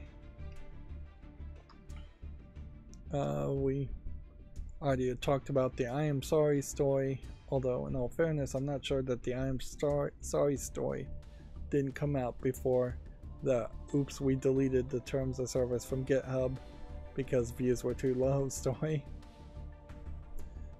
Cal Kestis, actor, confirms that Star Wars Jedi 3 is coming during a Comic-Con panel, which I don't know why Comic-Con was going on during the strike. Which, by the way, they were kind of slow to announce this, but the I think it was the Video Game Actors Union, the CWA, maybe GWA is what they're going by now as far as Game Workers Alliance. They did vote to authorize to strike if the negotiating team so deemed it necessary, which doesn't really mean anything. That is just the authorization to say, hey, if the team that the WGA, the CWA or GWA assigned, if their side says negotiations are broken down, we're going to strike, then they can actually strike. Which this kind of authorization basically has to happen in any union negotiation, otherwise the union has very little things they can do to put pressure on the management and make them come to the negotiating table.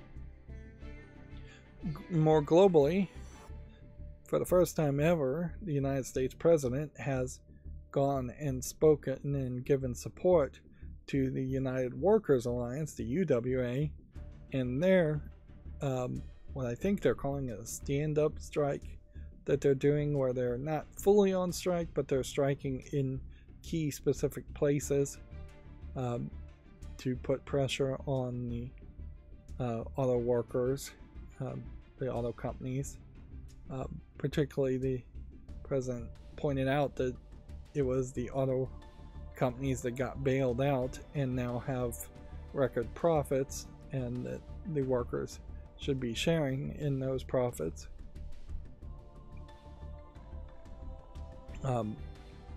But to see that happen at all is very much far away from the standard response, in which the US government stays silent and tends not to support unions in any way, in favor of just supporting corporations that lobby and the general GDP. Although, in all fairness, it's only a matter of time in which car building is going to be fully automated, and it's not an industry I imagine your children's children would have an opportunity to work on, so perhaps looking more forward thinking would be helpful. But it does certainly signal that there's more pro-union sentimentality in the United States than there probably has been in decades. Yeah. Probably since at least the point where they started to try and tie being a union member in with being a socialist or a communist during the Red Scare, McCarthy era Red Scare nonsense. Moving on, a 400-pound Pokemon trading card game classic release date has been confirmed. The set features reproductions of some of the famous cards.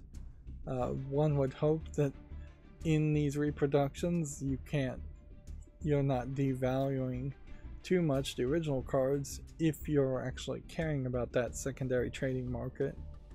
On the other hand, since it is a kids game, maybe it should absolutely devalue the originals, and this is a way to bring the original card game back. Although I'm not sure if just bringing the original Pokemon card game back is for the best, because it really probably would have been better to much more cheaply re-release the cards in packs or in smaller boxes and remake and reboot the Pokemon series, which has, I think, evolved quite a bit as far as the Pokemon trading card game. This is definitely not an accessible price for kids if you want to get your kids into playing Pokemon, the old Pokemon trading card game, which is still not going to be very viable when all their friends are playing the newest versions of Pokemon with the newest rules and the newest cards. It would make a lot more sense to just have them play the Pokemon trading card game from the Game Boy on Nintendo Switch Online to experience the old game.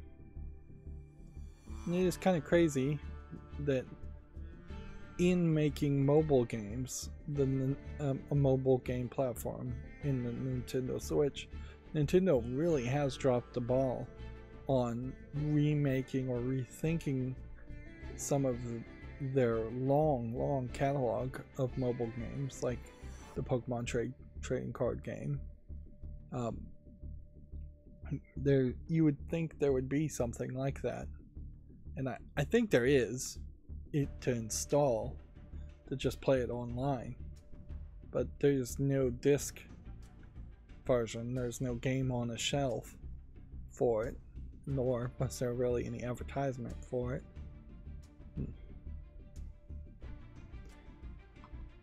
Let's see. Phil Spencer said he'd love to revisit Mech Assault. this is exactly what I was talking about before, though, is like he just doesn't have, Xbox just doesn't have enough people to revisit this. They're still trying to make that perfect dark reboot, and they failed miserably to do anything with Killer Instinct. There is no Brutal Legend from Double Fine. There's no Oblivion remake out yet.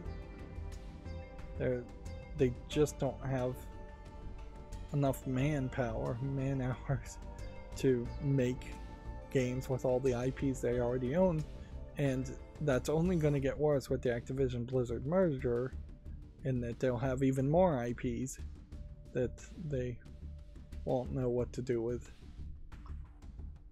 Hideki Kamiya leaving Platinum Games in October. He said he made the decision after, quote, a lot of consideration based on his own beliefs, which is a very interesting way to say absolutely nothing. He did suggest he would continue to make games.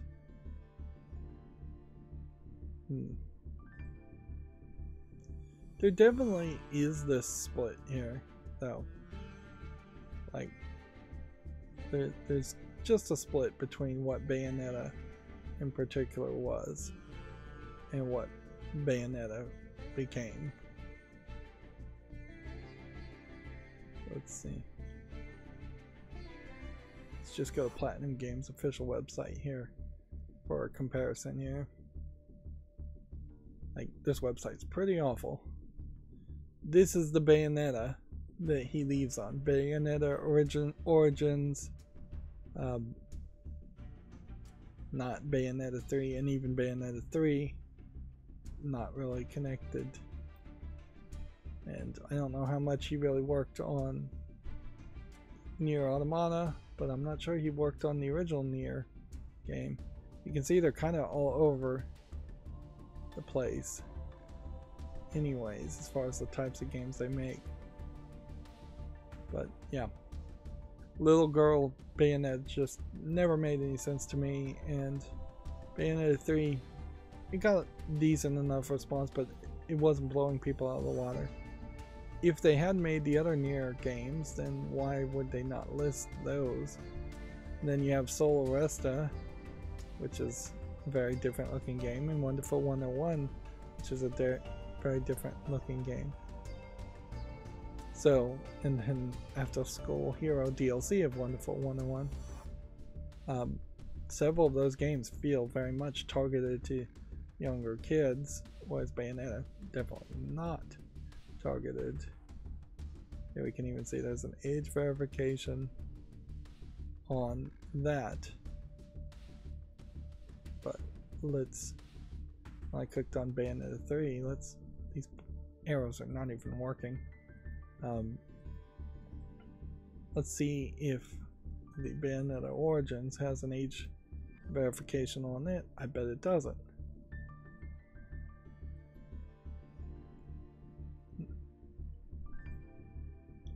Nope, absolutely no age verification on this one. Inherently, this is being labeled as a Nintendo thing too, and I suspect a big deal here is that Nintendo is just changing as a company with their new president as far as the second-party developers and third-party developers that they want to work with and the games they want to make. And I think there is a very, very reasonable guess here that this Cereza game, which that's funny, is it didn't age verify me to get to the page, but then it immediately shows me a trailer for Bayonetta 3, or video footage from Bayonetta 3.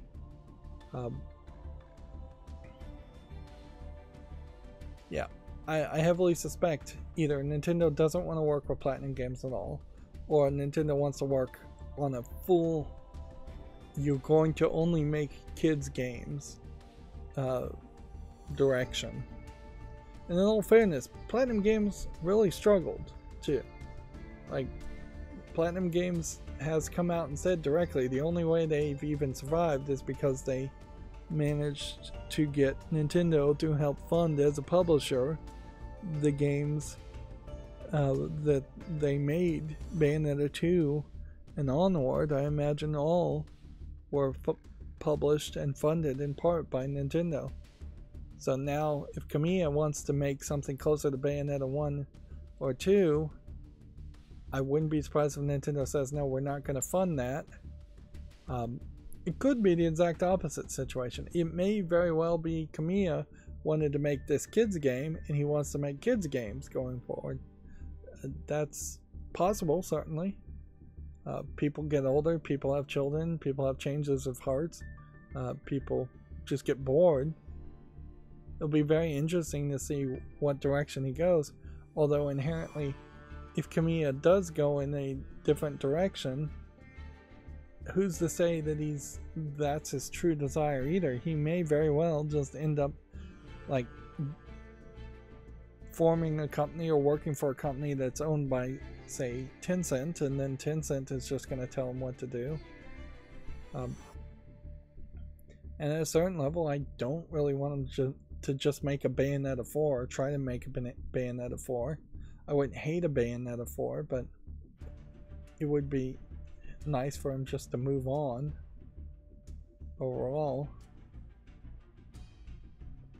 This is yet another example of a game that I'm not sure this even came out on any other consoles than Nintendo, but it's another example of a game that really just doesn't get a lot of reviews, and I just didn't get a lot of feedback from him. I vaguely recall people liked it alright for the people who reviewed it. Mostly that would have been mainstream video game journalists, but I don't think there was anything particularly special there.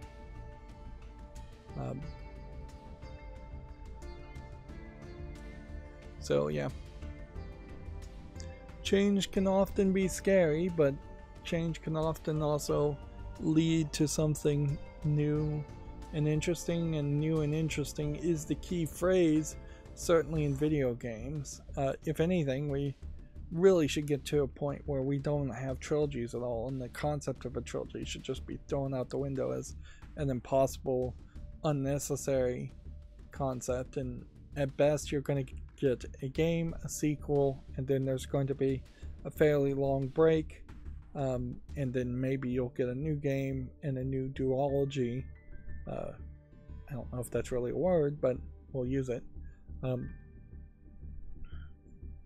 Where then there's just another game that is technically a sequel to the second game, but then there's obviously going to be a sequel to that game to have it be a quadrilogy at most, or remakes or remasters.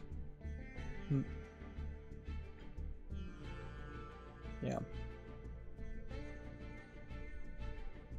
So, yeah, I look forward to seeing him do something interesting. I hope he doesn't just fall into obscurity.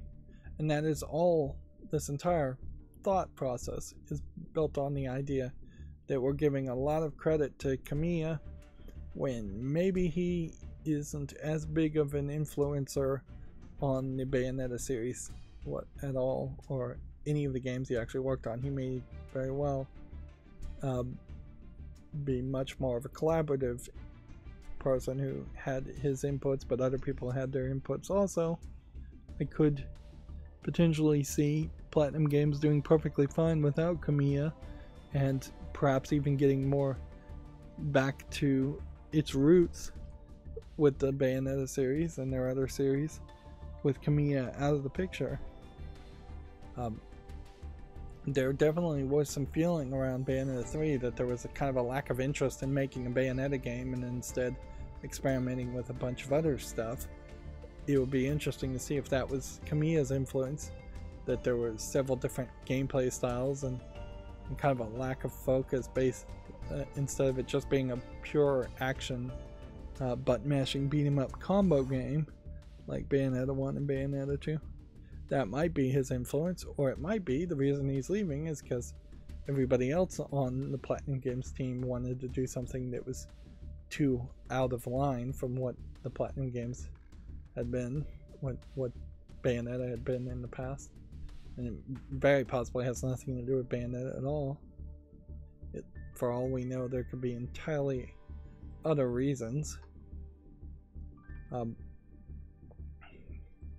Again, these are all stories I think we had already covered. Capcom says it would gracefully decline any acquisition offer from Microsoft, which is stupid to even respond.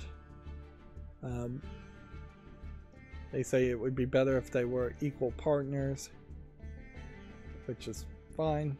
I mean, if you're going to respond, that's probably a fine response, but it's probably just as easy to say nothing. The fact that they are responding is definitely a case where they want to make it very well known that they are not considering being acquired, and they don't want any rumors to come up saying that they would consider being acquired by Microsoft. It would be less graceful to just say it would never happen. It just would never happen. And again, if I can bang on that drum one more time, if Microsoft did own Street Fighter and Resident Evil and Devil May Cry and Monster Hunter, Microsoft could not handle developing these games. They would lose focus inherently, and there would be one less Street Fighter made, there would be one less Resident Evil, one less Monster Hunter.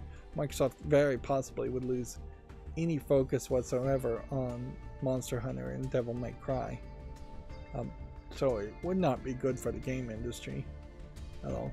If anything, Microsoft probably should learn a lesson after the struggle to acquire Activision Blizzard and say, hey, we just aren't going to get away with acquiring another company. They're going to try and push it almost certainly and try and acquiring a new company, but I'm fairly certain that the FTC is going to have a much better case the second time around to stop any more acquisitions and make it painful and make it slow and costly for Microsoft if they try. It's pretty well being shown that the CMA in the UK will also help with that somewhat, and I don't think they can offer streaming rights yet again as a way of appeasing the CMA. So, yeah. And once Microsoft has Call of Duty and Activision Blizzard, maybe Microsoft really just gets what they want and they'll stop trying to acquire companies. It makes a very sad situation though, where as the Activision Blizzard merger is likely to happen, it only increases the need for other companies to try and merge and become bigger just in competition.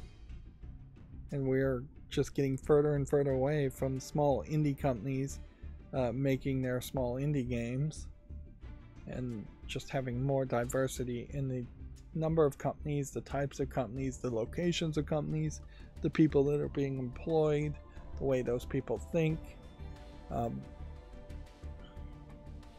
Diversity of thought, certainly not a huge thing in most video game companies. Everybody kind of thinks the same and makes the same games across the industry.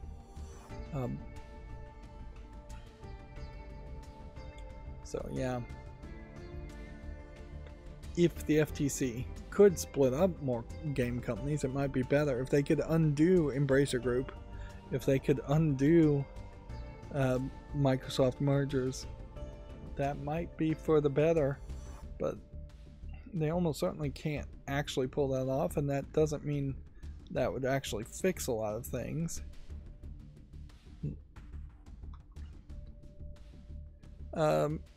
Wrapping up here, I should be burning through this news very quickly since it is all old news. I think it's old news. Now, what might be happening here is that I just read all these articles and didn't actually talk about them yesterday. Dragon's Dogma 2 takes inspiration from GTA 5, says the director, which is a weird sounding thing, but he does subtly in the subtitle explain it better, saying he admires how GTA 5 handled NPCs, which okay, that's more descriptive, although I don't really know how GTA 5 handles NPCs particularly specially. A Switch game has been cancelled over the controversial Unity changes. The Switch port of the highly praised Wipeout-like ballistic-ing has been scrapped. And then Xbox players can expect Japanese AAA exclusives in the future, says Phil Spencer's.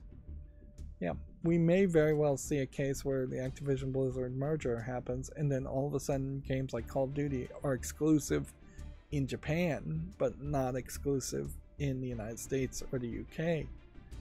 I don't know if they can't get away with something like that. If all of a sudden a lot of Activision Blizzard games are exclusive outside of the US and the United States, but the rest of the world has to get it on Game Pass or has to get it through the Xbox Game Store or the Windows Game Store.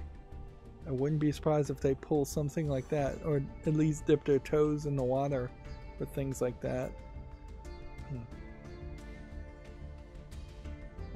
That certainly could help Microsoft grow its success in countries like Japan, where it hasn't been particularly successful so far. It's frankly inaccurate to say they've had any success in Japan.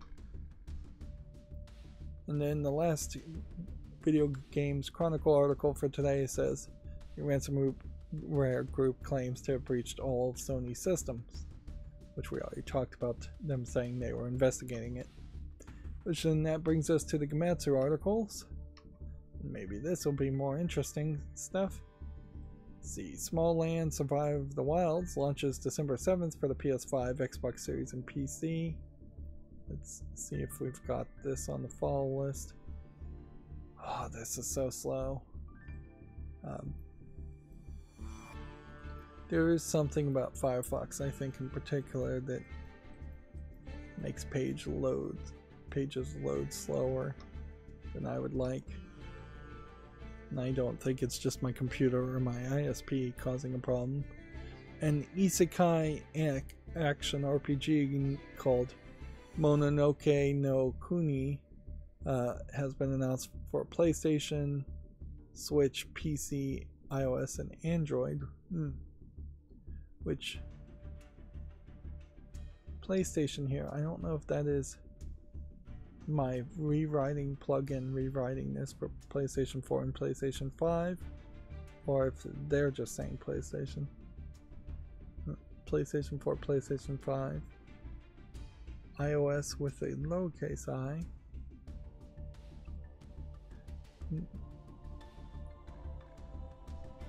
Overall, I'd say this looks closer to a mobile game that's trying to sell itself on this somewhat deceptive thumbnail, whereas the actual game is not particularly impressive. Do we have a Steam link? Nope. Dragon Quest Monsters, The Dark Prince details story and key characters, if you want to check that out on Gematsu. I don't think we have a Steam link for that yet either. And then Shiren the Wanderer, the mystery dungeon of Serpenticoil Island, is coming to the West on February 27th.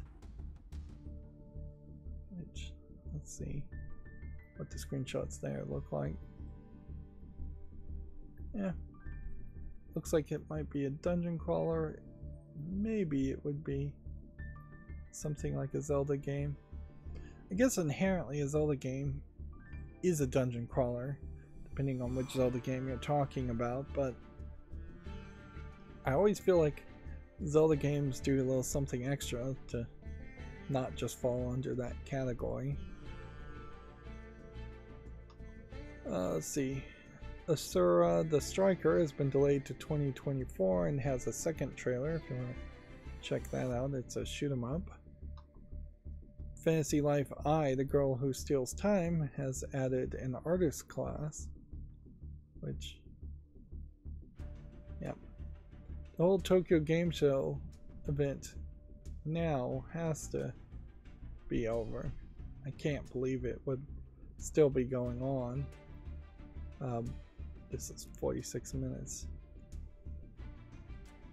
for this entire special stage show.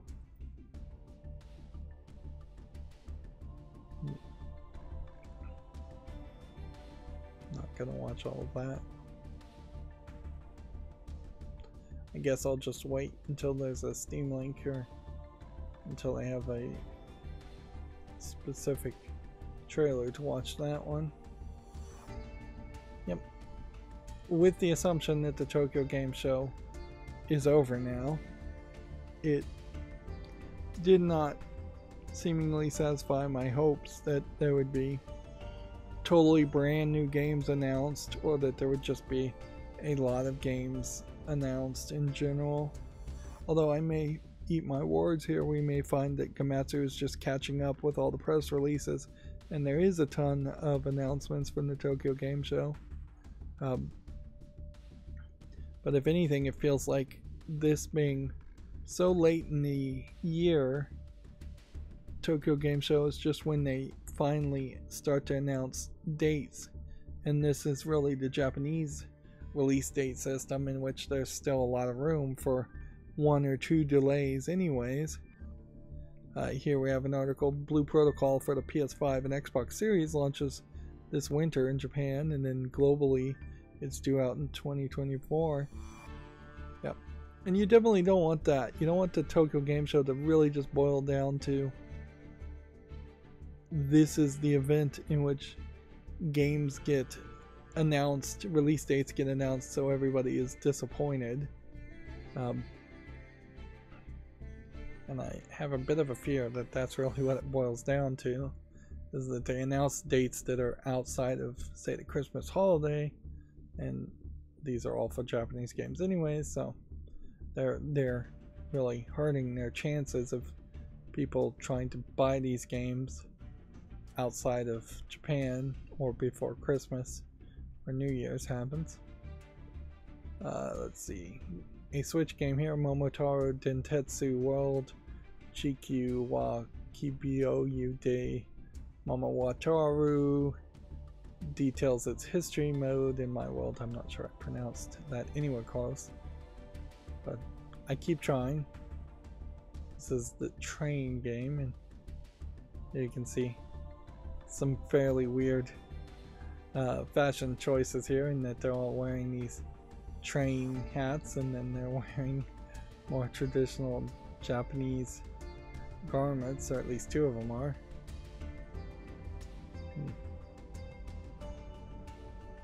I believe this is a game where you go on different train routes throughout history.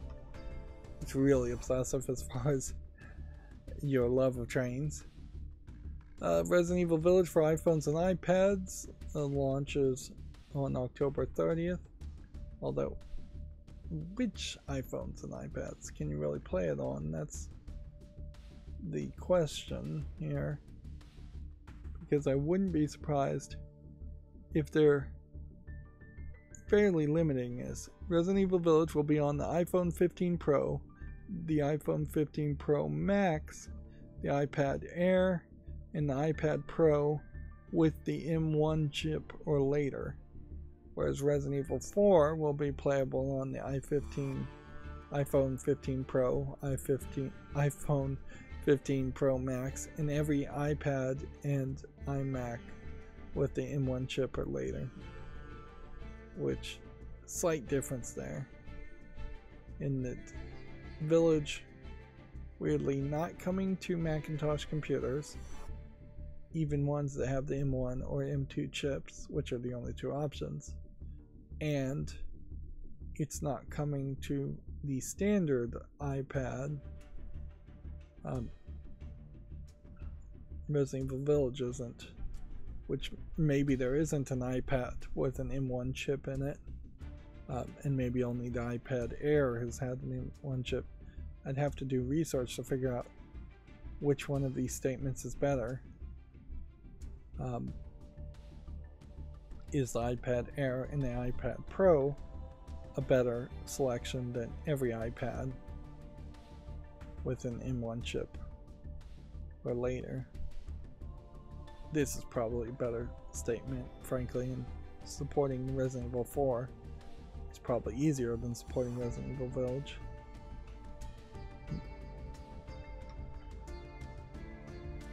Moving on, Final Fantasy VII Rebirth has the Tokyo Game Show stage event gameplay Grasslands mini games trailer. If you want to check that out on Gematsu.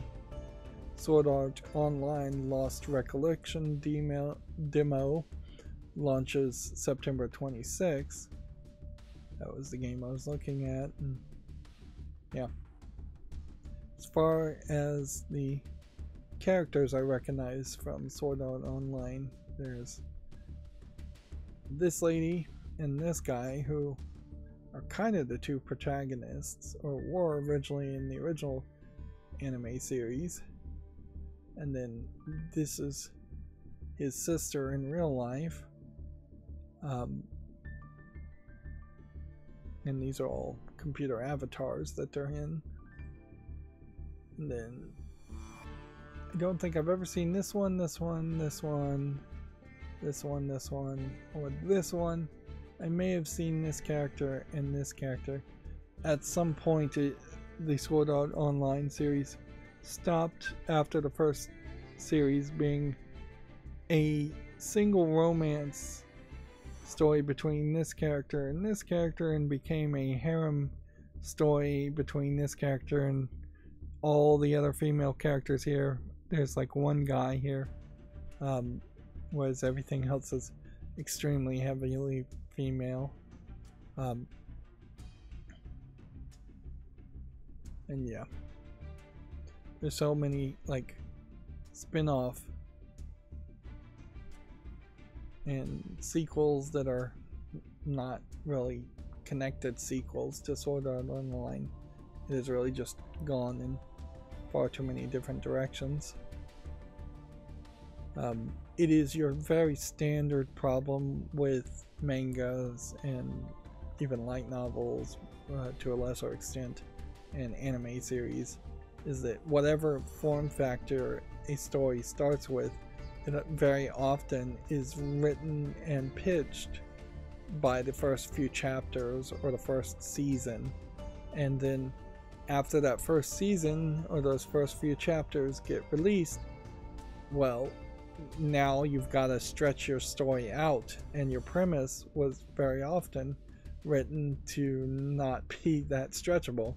So the premise of Sword Art Online in the first season is that this girl and this guy and everybody gets trapped in a VR thing and just have to live their life there, and they just grow to appreciate each other and basically get married and have a child in a virtual reality. How do you stretch that out to a new season? You can't. So the very second season, this girl gets kidnapped and he has to rescue her in a completely different fantasy game, and she can't log out while being kidnapped, and it just goes in a completely different direction. And every new season of Sword Art Online is like that, particularly badly. Very bad at doing that. That isn't the case for most anime, although it is fairly similar to a lot of anime in that they have an idea or premise and then they just stretch it out forever.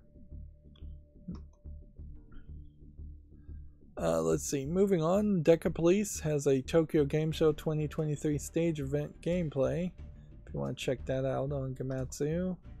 And then Wizman's World Retry has been delayed to 2024. This, I feel like, is the first I've even heard of this game, and they're highlighting some background musicians here in that you have a violinist and electric guitar player in punk outfits. Soli, I assume, is the name of this band. I guess you call it a band. You might call it a duo if it's just two. Phantom Breaker Battlegrounds Ultimate has been announced for all consoles and PC. It's apparently been rebuilt from the ground up in the Unreal Engine 5.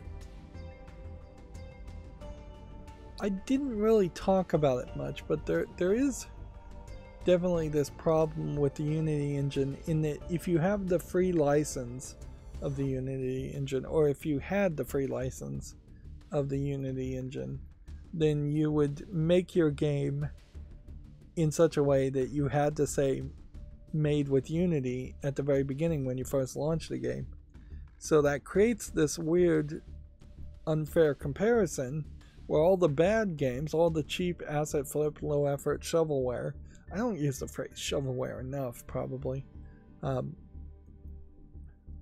but yeah, all those garbage games would have made with Unity at the front of it, whereas all of the AAA games that were perhaps using Unity but paying for the full license, and to the point where they didn't have to put the made with Unity at the front, were not giving Unity as much credit as it should have.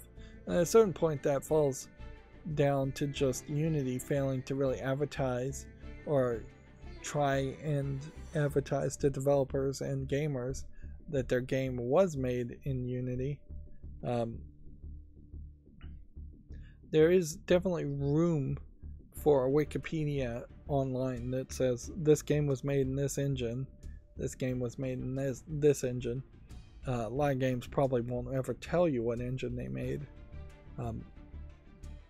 a game in, but it would be helpful, and it is in the credits if you sit through the credits in most games, what engine a game is made in.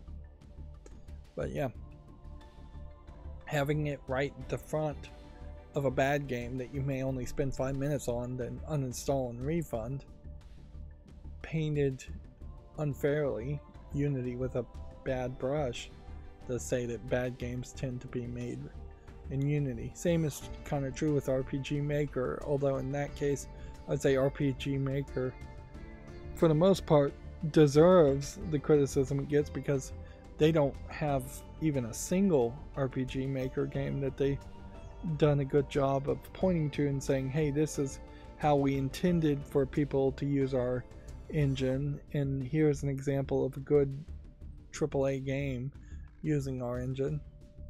There's just no such thing as a AAA RPG Maker game.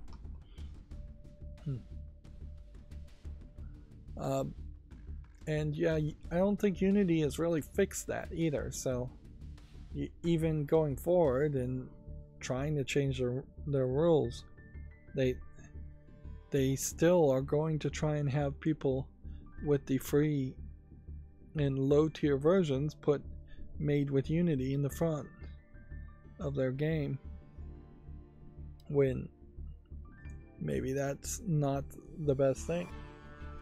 In comparison, imagine if every single advertisement had to put made with Photoshop in front of it. Every bad picture, every bad movie had to put made with Sony Vegas at the front of their movie. That there's way more bad movies than good movies. There's almost certainly way more bad Photoshops than good Photoshops. Although in all fairness, a lot of bad photos probably aren't actually from Photoshop. There's just not really a comparison in which people want that level of credit without curating who they're doing business with and who is promoting your name. It's probably closest to the idea of like NordVPN or established titles, just working with every single YouTuber out there without really investigating those YouTubers. That's probably the closest comparison. Moving on, Dragon's Dogma 2 has the first hands-on previews, gameplay, and screenshots if you want to check that out on Gematsu. If I had a little bit more time, I might have watched some of these videos, but yeah, I imagine there isn't too much here. One thing Dragon's Dogma might do is it might be more of a Tolkien-esque, just traditional fantasy story, whereas like Baldur's Gate might be a little bit more Dungeons and Dragons with more variety in the monsters. And yeah, the next Elder Scrolls game will have its own little twist on that too. But this really feels like a proper, as close to Lord of the Rings medieval fantasy game that you could get. Infinity Strash Dragon Quest: The Adventures of Dai has added a Dark King Bjorn boss battle. If you want to check that out, I'm saying that for everything. Sin Duality Echoes of Ada has an old Amnesia investigation trailer, which I almost read that as a amnesia, which maybe that's what the word is supposed to be. So another trailer. This game is on Steam, and we are just waiting for it to come out to see if somehow it's going to be good. Inazuma 11 Victory Road has a stage event exploration gameplay video if you want to check that out. Yeah, a lot of what Tokyo Game Show turned out to be was a lot of these stage presentations without them having like press release videos to release on top of that. If anything, it makes Tokyo Game Show almost feel like it's doing the E3 thing or at the wrong time, and it's announcing games for the first time. But we know that games like Inazuma 11 Victory Road have been announced 6 months ago, so they're really not announcing them for the first time. They're just re-announcing them once they have actual video to show, which, yeah, that seems like a big problem with the Japanese companies, is that they want to announce a game when they have one concept art image or just a title, and then they want to drag out the excitement for 2 or 3 years, and it just doesn't work for me as a foreigner. A Rio Sekai demo launches September 25th in Japan. Let's see, Nintendo eShop game for the Switch. Goblin Slayer Another Nightmare, Another Adventure in Nightmare Fest or Feast. Is that Fest or Feast? I guess that's Feast. Fest would probably be F-E-S-T. Yeah. Nightmare Feast launches February 29th, which Goblin Slayer as an anime is much more recent than Sword Art Online Season 1. Although I'm not 100% sure it's really a good game to translate into a strategy placement dungeon crawler or a video game in general, but it might be fine. The general thought around Goblin Slayer, as I understand it, is there's just this guy here who really loves to kill goblins, and then he seems to, as an accident almost, save a bunch of heroines, a bunch of ladies to add to his harem, and who end up fighting for him or with him. But that seems like a very simplistic gimmick as far as a story. don't know if anything else really happens in the anime, and I don't know if nothing happens in anime, how you can really stretch that out into a game worth playing. I definitely would like to see more around things like Sandland,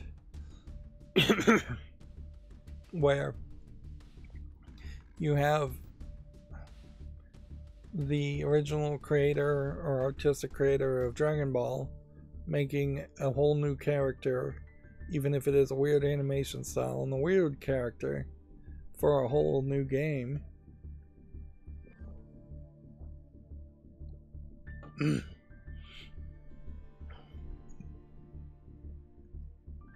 Yeah, Akira Toriyama. Well, I guess it is actually based on a manga, so it's not a whole new character for a whole new game. I was wrong about that.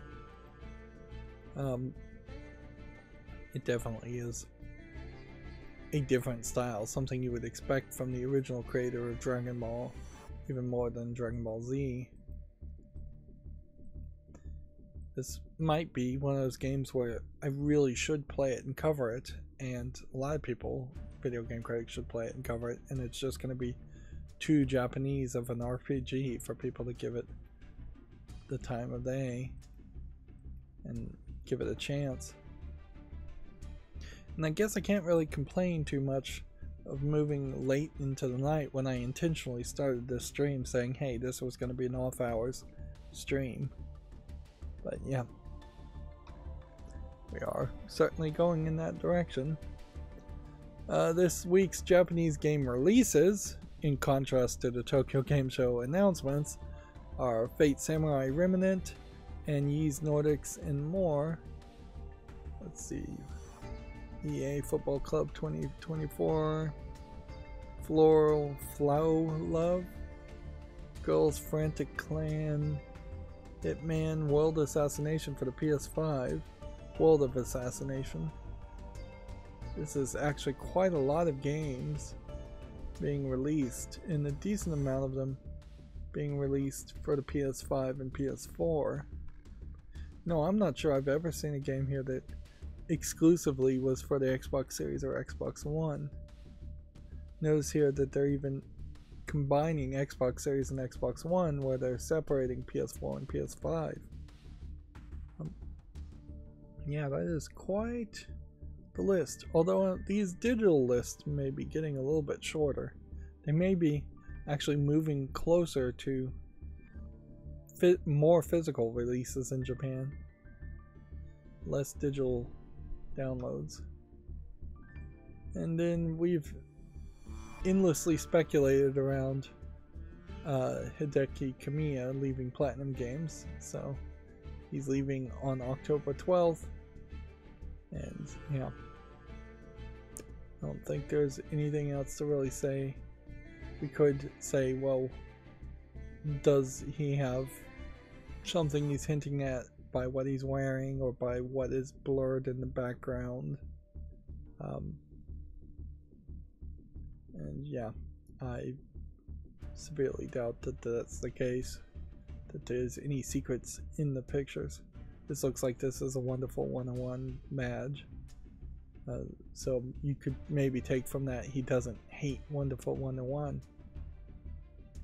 But notably, he is consistently referred to as the Bayonetta and Wonderful 101 creator, not the Nier Automata creator. He was a creative director on Soul Cresta, but he's not mentioned at all as having anything to do with Nier Automata, which I could see Platinum Games being fully funded and published just to make more Nier games, and if they fully focused on Nier games, that would totally push him out. But then I'm speculating again, and I don't want to do that.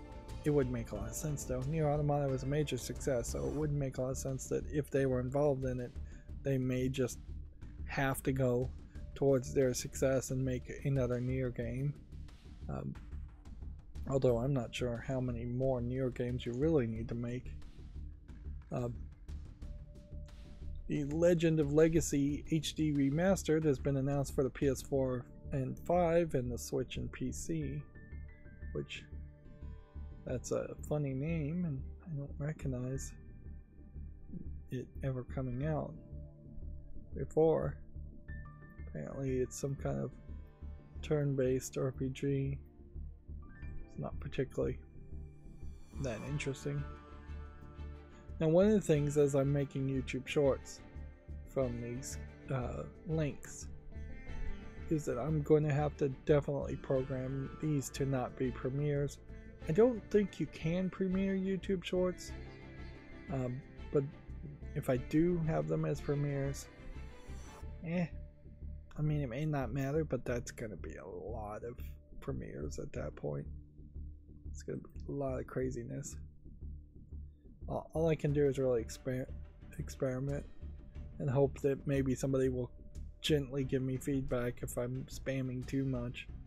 And at a certain level, I don't know how to make the YouTube shorts fewer of them, without just curating and censoring at that point, which in my mind, censoring and curating is basically the same thing. Moving on to the GameDeveloper.com articles. Let's see. This is a fairly old story. Virtuos opening a Tokyo studio to strengthen its relationship with Japanese developers. Gary's Mod developer Dave Hunt died at the age of 35. I don't think this one. Undisclosed illness is what they have for what he died from, but at least they're trying to get some details. It's better to know he died from any illness than just car crash or other accident. You could easily be fairly generic and say somebody died of an accident or an illness, or yeah, without giving any other, like, that's really only three categories. You die of an accident, you die of an illness, or you die at your own hand. That's pretty much the three options you can have. Unity apologizing to devs and reveals updated runtime fee policies. I've heard stories even after this, though, that they may have started to backslide and slowly change a few things here and there on what they said they were going to do. And so there's just so much distrust around Unity that even if they change a single word in their terms of service, somebody's going to look at it and probably make a clickbait article around that change. They've really painted themselves into a corner, to a point where maybe this is one of those cases where you should have just never apologized and just stuck with it and just hoped people would have forgotten about it. Because we're still at the point, Unity is still in that problem where they're just not profitable, and so they're going to have to figure out a way to be profitable. That being said, this looks like this is either a booth that probably was way too expensive for Unity to have, or this is actually in Unity's office, which, if that's the case, this is way too big of a location for that. So the first thing they could do is not have booths, or ask for booths to be donated to for free. Which, for all I know, this booth was donated for free. This is a weird layout, come to think of it, though, in that you're doing a presentation on Unity and you've not given a chair to people that in any way would let them have a laptop and take notes or work alongside while learning to program. So you assume all of these people are programmers, and you've given them a laid-back chair to just sit and watch, and it's just like you're supposed to memorize the exact steps that they're talking about. You may get the gist of it, but wouldn't it be more logical to take notes, or at least let people take notes? But you have chairs with the knees up so high that would be real trouble. And then you've got like sofas over here too.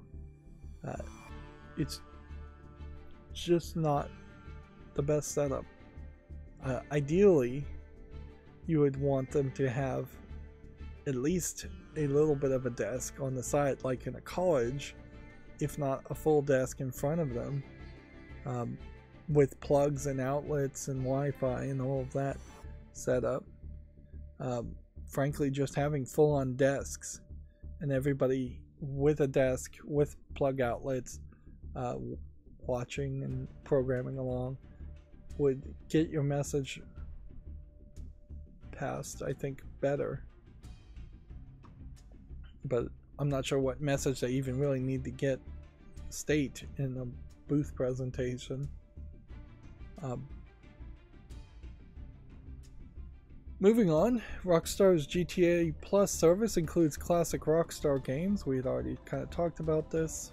It'll be really up to how far back they go and what remastered versions or original versions of these old games they're going to offer. Like, theoretically, all of the GTA games and old Rockstar games should work perfectly, be ported, be remastered, whatever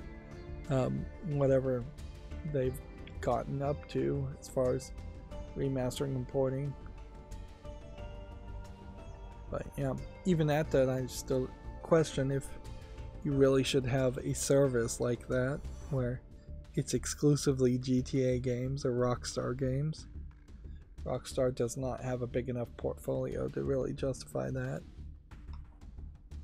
And then here's the updated version of the Steam Deck is, quote, years away. I feel like they're saying that, but I wouldn't be surprised if they announced a new Steam Deck. If not next November, but the November after that. I think there's a high chance that there will be just improved CPU, GPU technology, improved battery management since then. They really have lit the fire under other portable game developers, and yeah, even the Switch 2, assuming it is a portable device and is actually called the Switch 2, may just handle graphics and battery well enough to push Valve to make a new Steam Deck.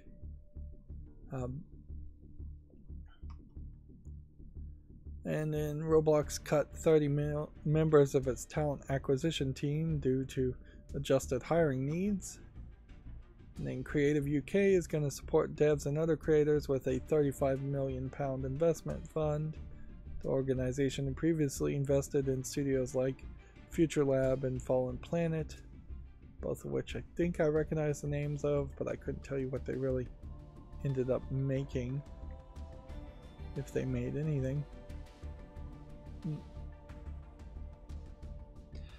It is, I guess, a bit of a catch-22 when you have like the UK just having a smaller populace compared to the United States, having to really, through government spending or through supported investment funds, this may not actually be public funds, this may be private funds, but yeah, just having fewer people, the UK game industry needs more support if it's going to create and compete against bigger countries like the United States.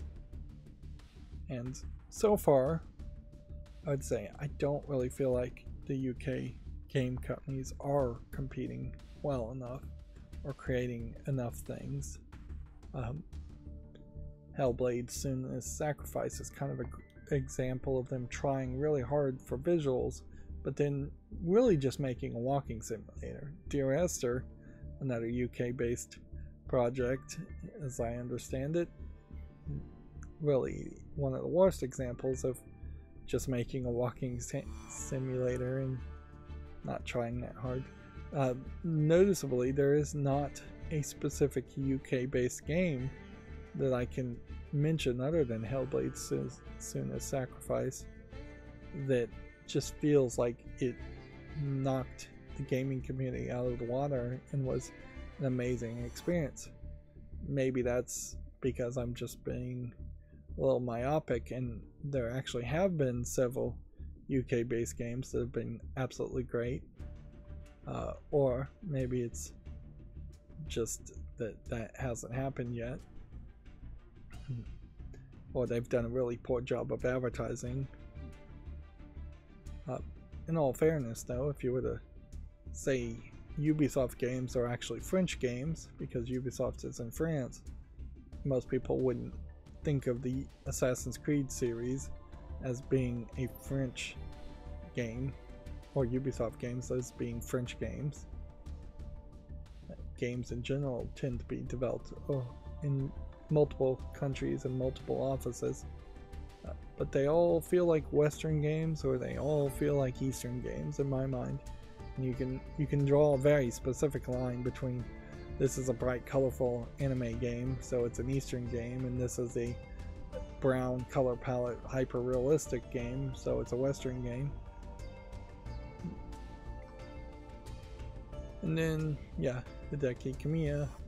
Clearly, that was the big news. Alright, and that's going to bring us to the fall list cleanup.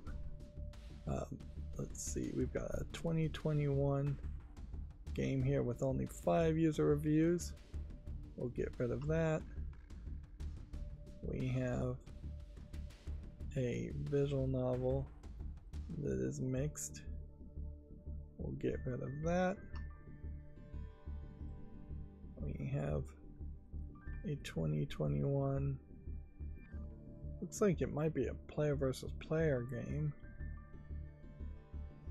It's never really gone discounted much at $17.99.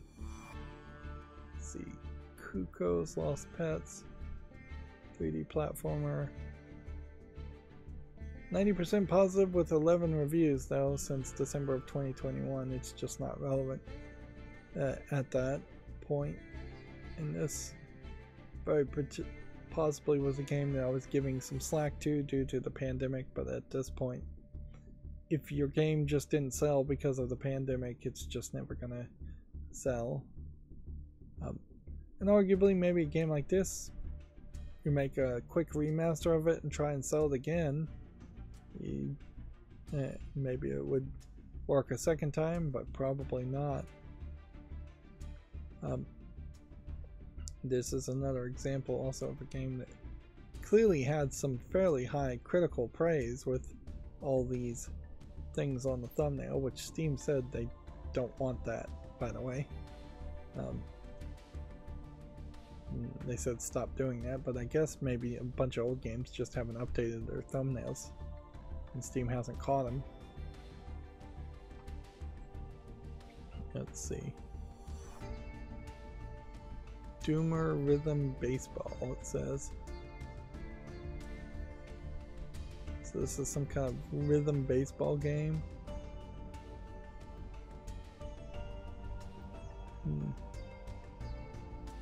Interesting. It's rated very positively.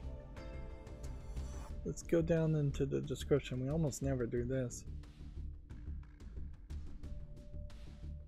Game tracks and your tracks. Yeah.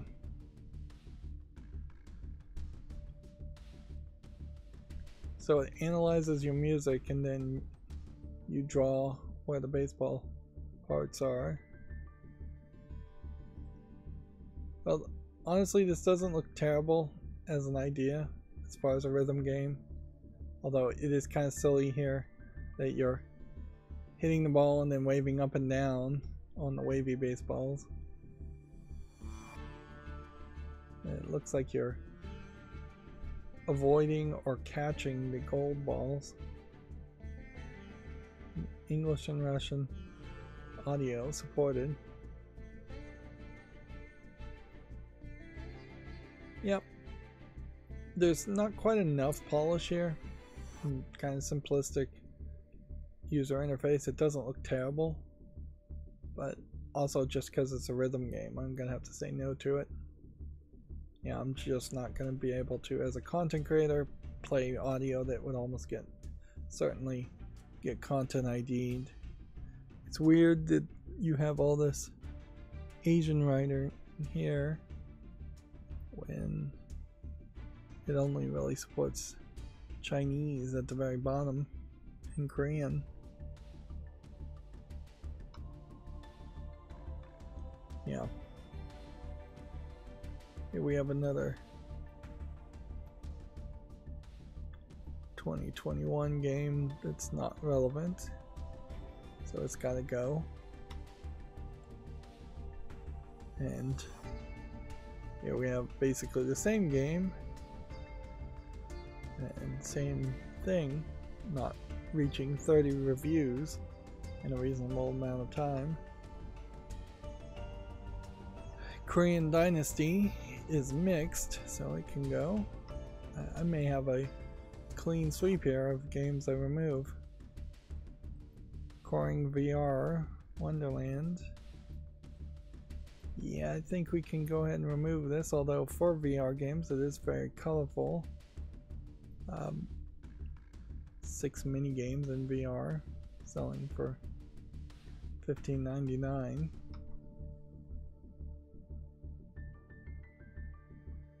Let's see, Konosuba's God Blessing on This Wonderful World, Love for These Clothes of Desire is not even out yet. And yep, this maybe is a different Konosuba game than some other Konosuba games that didn't already released on Steam. I have to see how many have been released. Konkan Coast Pirate Solution. I'm gonna give this some more time, but I'm not sure why this was even on the fall list in the first place. In all fairness, though, I guess that's just gonna more and more be the case, that everything is on the fall list.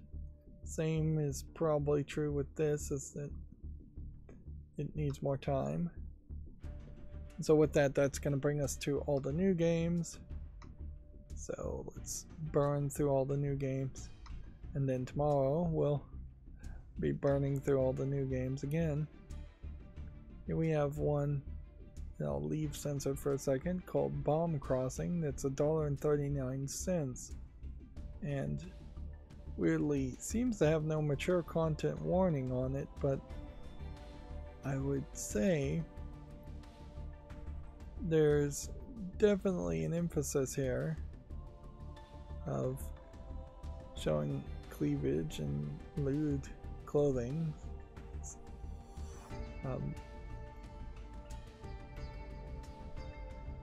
So yeah, what kind of actual game is it?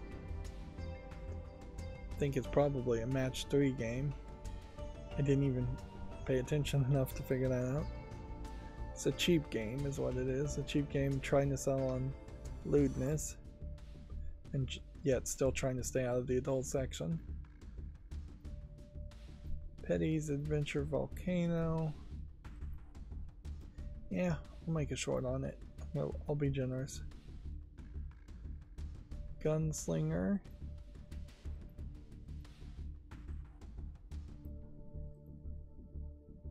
It's a VR Western game. Maybe it's an on-rail shooter. Where here we have some kind of gear mini game. If you're describing your whole game as a gear mini game, you've already admitted that it's not much of an experience. You can't describe your entire game as a mini game. That's kind of silly. At that point, the mini game becomes the game. And yeah, this looks like an asset flip garbage game. So we have our first adult section game here called Lust Island, and then an emoji of a palm tree, and then in brackets 18+.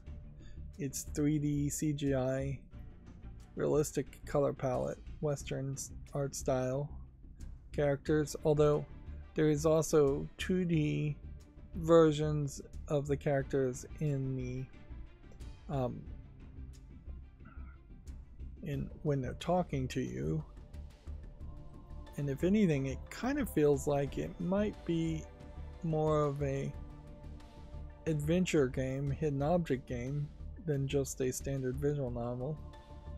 There's a decent variety of ladies in the game, and I guess it's worth pointing out that there's ladies.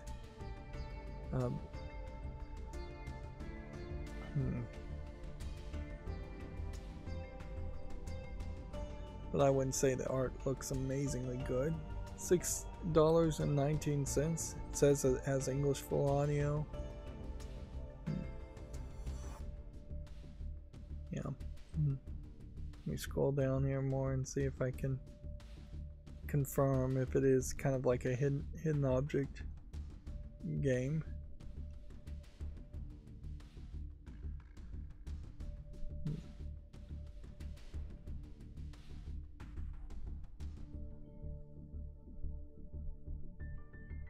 Yeah, they're really not confirming what kind of game it is.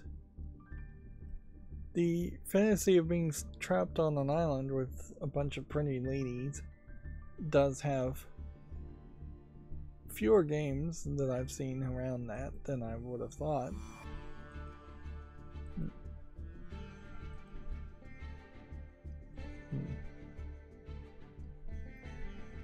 Moving on, we have Dino Blitz, which looks like nothing. Then we have Medieval Kingdom War Story, which probably is nothing, but I'll give it a short anyways. One of the things that's a real problem here is that YouTube is just not very helpful as far as telling you what videos get a lot of views or not, and you may very well have to try and make a chart to figure out what YouTube shorts actually catch people's attention. YouTube's not very helpful in general. I found out that a lot of the videos I've been uploading for Yu-Gi-Oh! Master Duel and Video Game News had somehow been labeled as Fallout 3 videos, so that very possibly is the reason why those videos aren't getting as many views, is that they're just mislabeled, and there's just no easy way to correct that. I have over 100 videos that I'd have to just manually go in and fix to change the game title. This Death Rabbit Arena game, obviously it's just an asset flip garbage game. I don't know how you could even make a game like that and not make it look like shovelware. Retro Cart doesn't look like anything. My Kingdom for the Princess looks like way too simplistic of a collection of mini games. If anything, it's perhaps just not consistent visually enough. Trade Post Forest looks like an asset flip game. HBD RPG is way too nondescript as far as its title, so that's gonna be no. Oceos and Swordling. This is probably nothing, but I'll give it a chance. You know, this does point out something in my mind, in that Odysseus and some of the Greek tragedies and characters, that those characters noticeably are not having their stories retold in video game form. Like, at best you have maybe Hercules and some characters mentioned, but yeah, nobody has really tried to retell any of the Greek tragedies or great novels. Although, in all fairness, you see how terrible it comes out when the Romance of the Three Kingdoms stories tried to be told over and over again by Chinese developers. It probably wouldn't be much better if Western developers tried to tell stories of the Odyssey. There is the exception of Dante's Inferno in that example too, in that they did make a game telling the story fairly accurately to the Odyssey, and I mean, to Dante's Inferno, and it caused more controversy than it probably should have. Everybody wants to own their ideas, though. That's the real problem. Is if somebody did make a video game based on the story of the Odyssey, and it got a lot of praise, then the developer, the director, couldn't claim the idea as being wholly unique in his own, and the writer, which you'd still need a writer, wouldn't be able to claim a bunch of credit either. Moving on, here we have another 3D CGI adult game called Sex Play Naughty Doctor, which, yeah, this tattooed guy in doctor scrubs in what looks like a doctor's office, and a girl with fewer tattoos, but a guy is like total sleeves and tattoos all on his back and front and sides. He's almost completely tattooed. It really looks like it is just one girl in kind of a dentist's office, I would say, more than even a doctor's office. And I assume this is just another visual novel for $1.59, English only. Like, you can definitely tell in this case that it is not really trying very hard. The first line in the description is a quick and dirty game made for your pleasure, and quick and dirty almost certainly are accurate descriptions. Next we have Brain Quiz, which looks like nothing. Then we have Boxing Champion, which looks like a VR game. And they're calling it Stellar Echoes 5 here, and Boxing Champion here. Should I make YouTube shorts around games that aren't even consistent around their names? I mean, that would be a new reason to curate, certainly. To say, hey, wait a minute, you're not even keeping the name straight. There are 7 works in the Stellar Echoes series, each with a different gameplay. Stellar Echoes: Boxing Champions is one of the sequels in which players target a planet as a recruit of the Interstellar Authority to compete trials. Yeah, lost my interest there.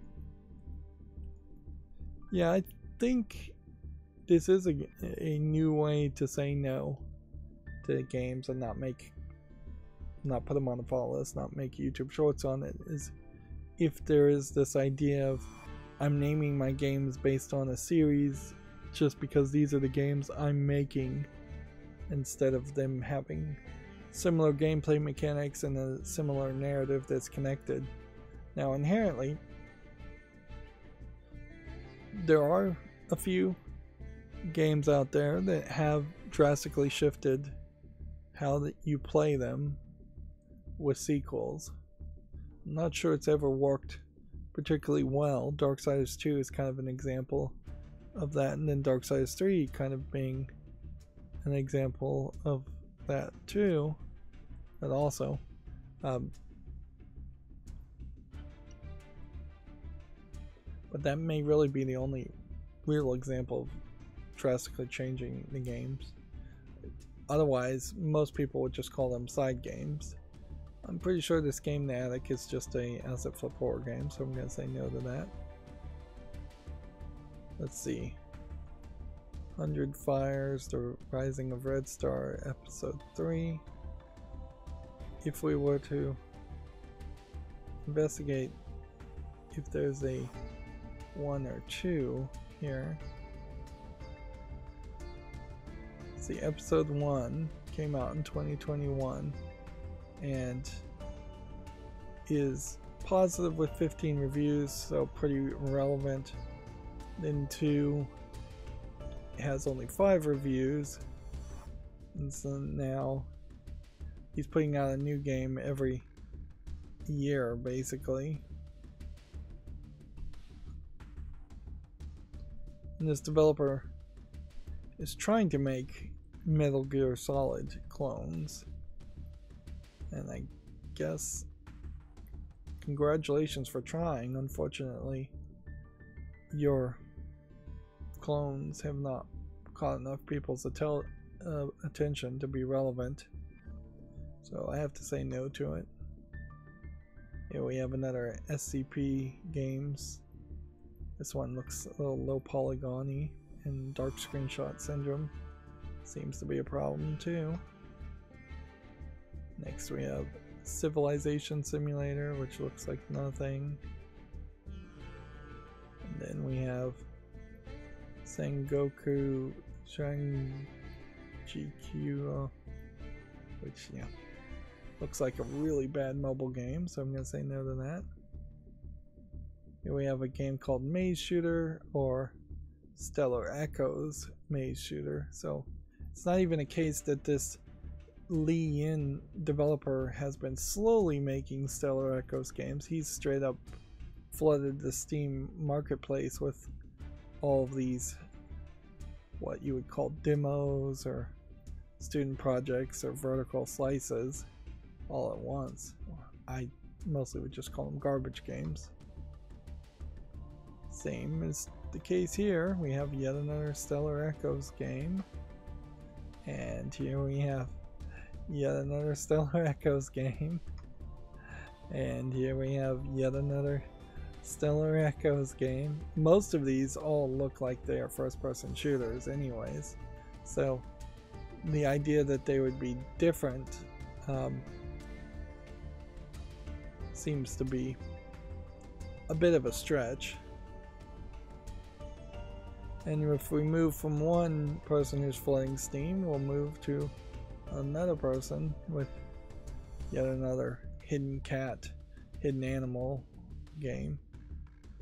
And yeah, this whole category, it doesn't even matter if it's coming from somebody new or somebody different.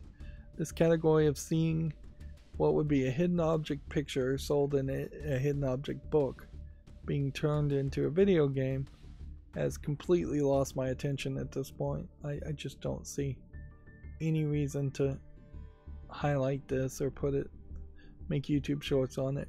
I'm just gonna curate it on my own discretion. Next we have a game called Orpheus, which looks like a very weirdly animated hack and slash kind of ugly game.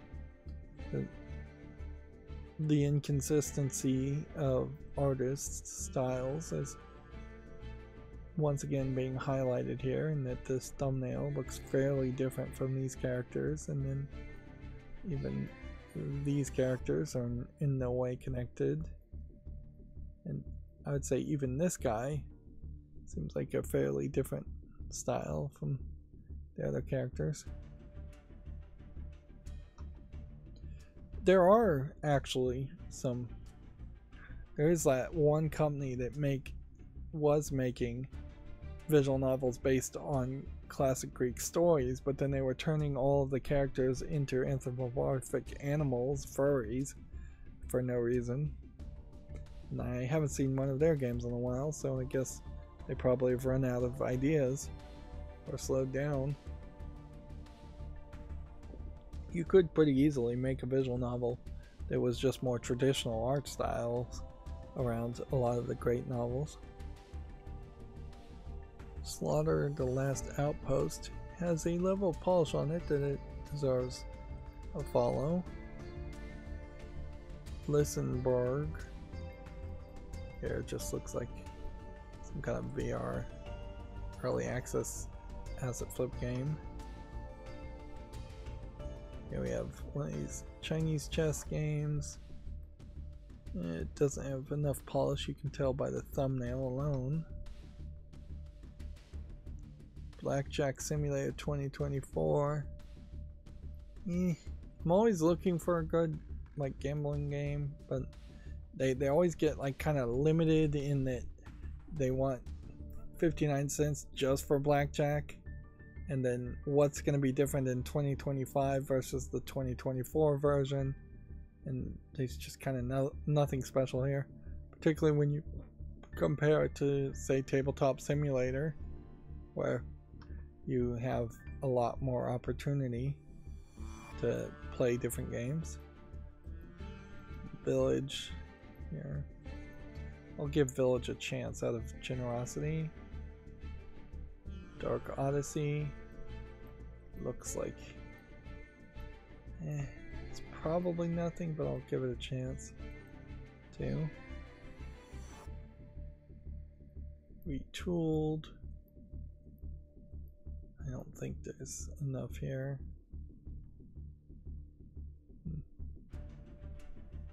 I'll be generous.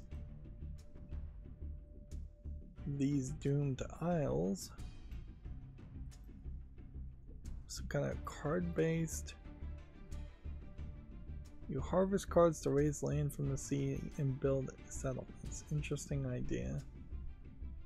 To combine card-based gameplay with deck building and resource management. I don't know if that really is going to work, but it's an interesting combination of two concepts. Sunland Hike. I'm gonna say no to. Anything that looks like a walking simulator or is tagged as a walking simulator at this point I'm done with. I'll probably play maybe 2 or 3 more walking simulators in my life, and then that would be it. Let me scroll down here. Yeah.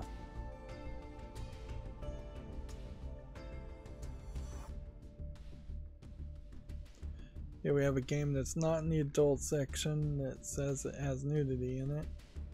Again, somehow skirting the adult section rules. And this is one of these really terrible, probably Chinese asset flip games. You have one lady with a weird dress and fairly large cleavage. And every single screenshot here just looks terrible. Even in comparison to adult games, this looks terrible. The characters are very zoomed out. The level of detail, the skin tone, it's all just completely off. The background here is way too detailed and way too much in focus for what you're going for here. Like, there's just nothing here that looks good. Let's see, next we have Twilight Town, a cyberpunk first-person shooter, which really I think is probably just an asset flip first-person shooter. But you know what, I'll be generous and put it on the follow list, but I'm not going to bother to make a YouTube short on it. And in fairness, like, the amount of blood and shooting here probably shouldn't be in a first-person shooter in the first place. I probably should think about that, and particularly if I'm going to start looking at like the number of views the YouTube shorts get, is it may very well be a case that games with shooter in the name, games with a lot of shooting and violence in it, just get shadow banned effectively. This Rogue City casual top-down shooter, I'll give it a chance. Tanks but no tanks. It's a funny pun, but visually it doesn't look interesting enough. Gloomgrave, I'll give a chance to. Not really a lot of games today. And I said at the last stream, I think, or the stream before the last stream, at this point I've pretty much given up on any anime style adult games. They seem to be almost exclusively getting censored off of Steam. Either that or they just don't have any coming out anytime soon. Because all we really are seeing is mostly 3D CGI adult games, and occasionally you'll have a more Western 2D looking animation style. This Russian village simulator doesn't look like anything. I may be surprised, certainly, over the course of this week or next week, but I am not really holding my breath. I think Valve has just managed to either convince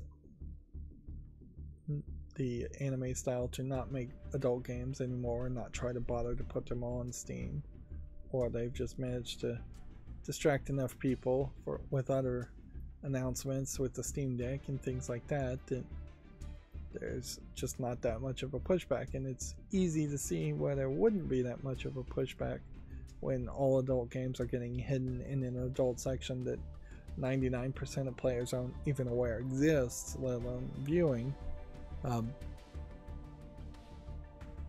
Attack of the Karens. I almost said yes to this without looking at the title.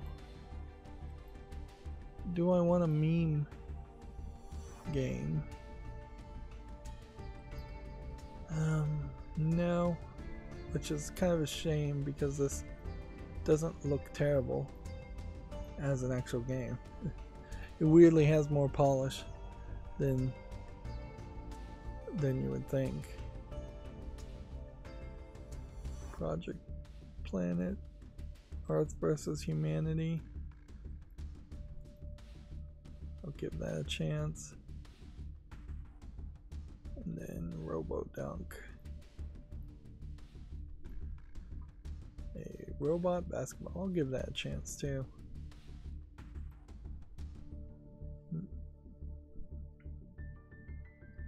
So, okay.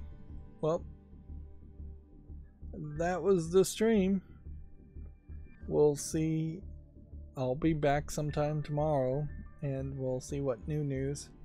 3 hours and 16 minutes done now will probably save me at least a couple hours, if not 3 hours and 16 minutes exactly or more tomorrow. As always, I ask you to like, share, subscribe, comment, and watch every second of my videos. If you want to support me further, there's a link down below in the description box. Thank you for watching. Have a good evening.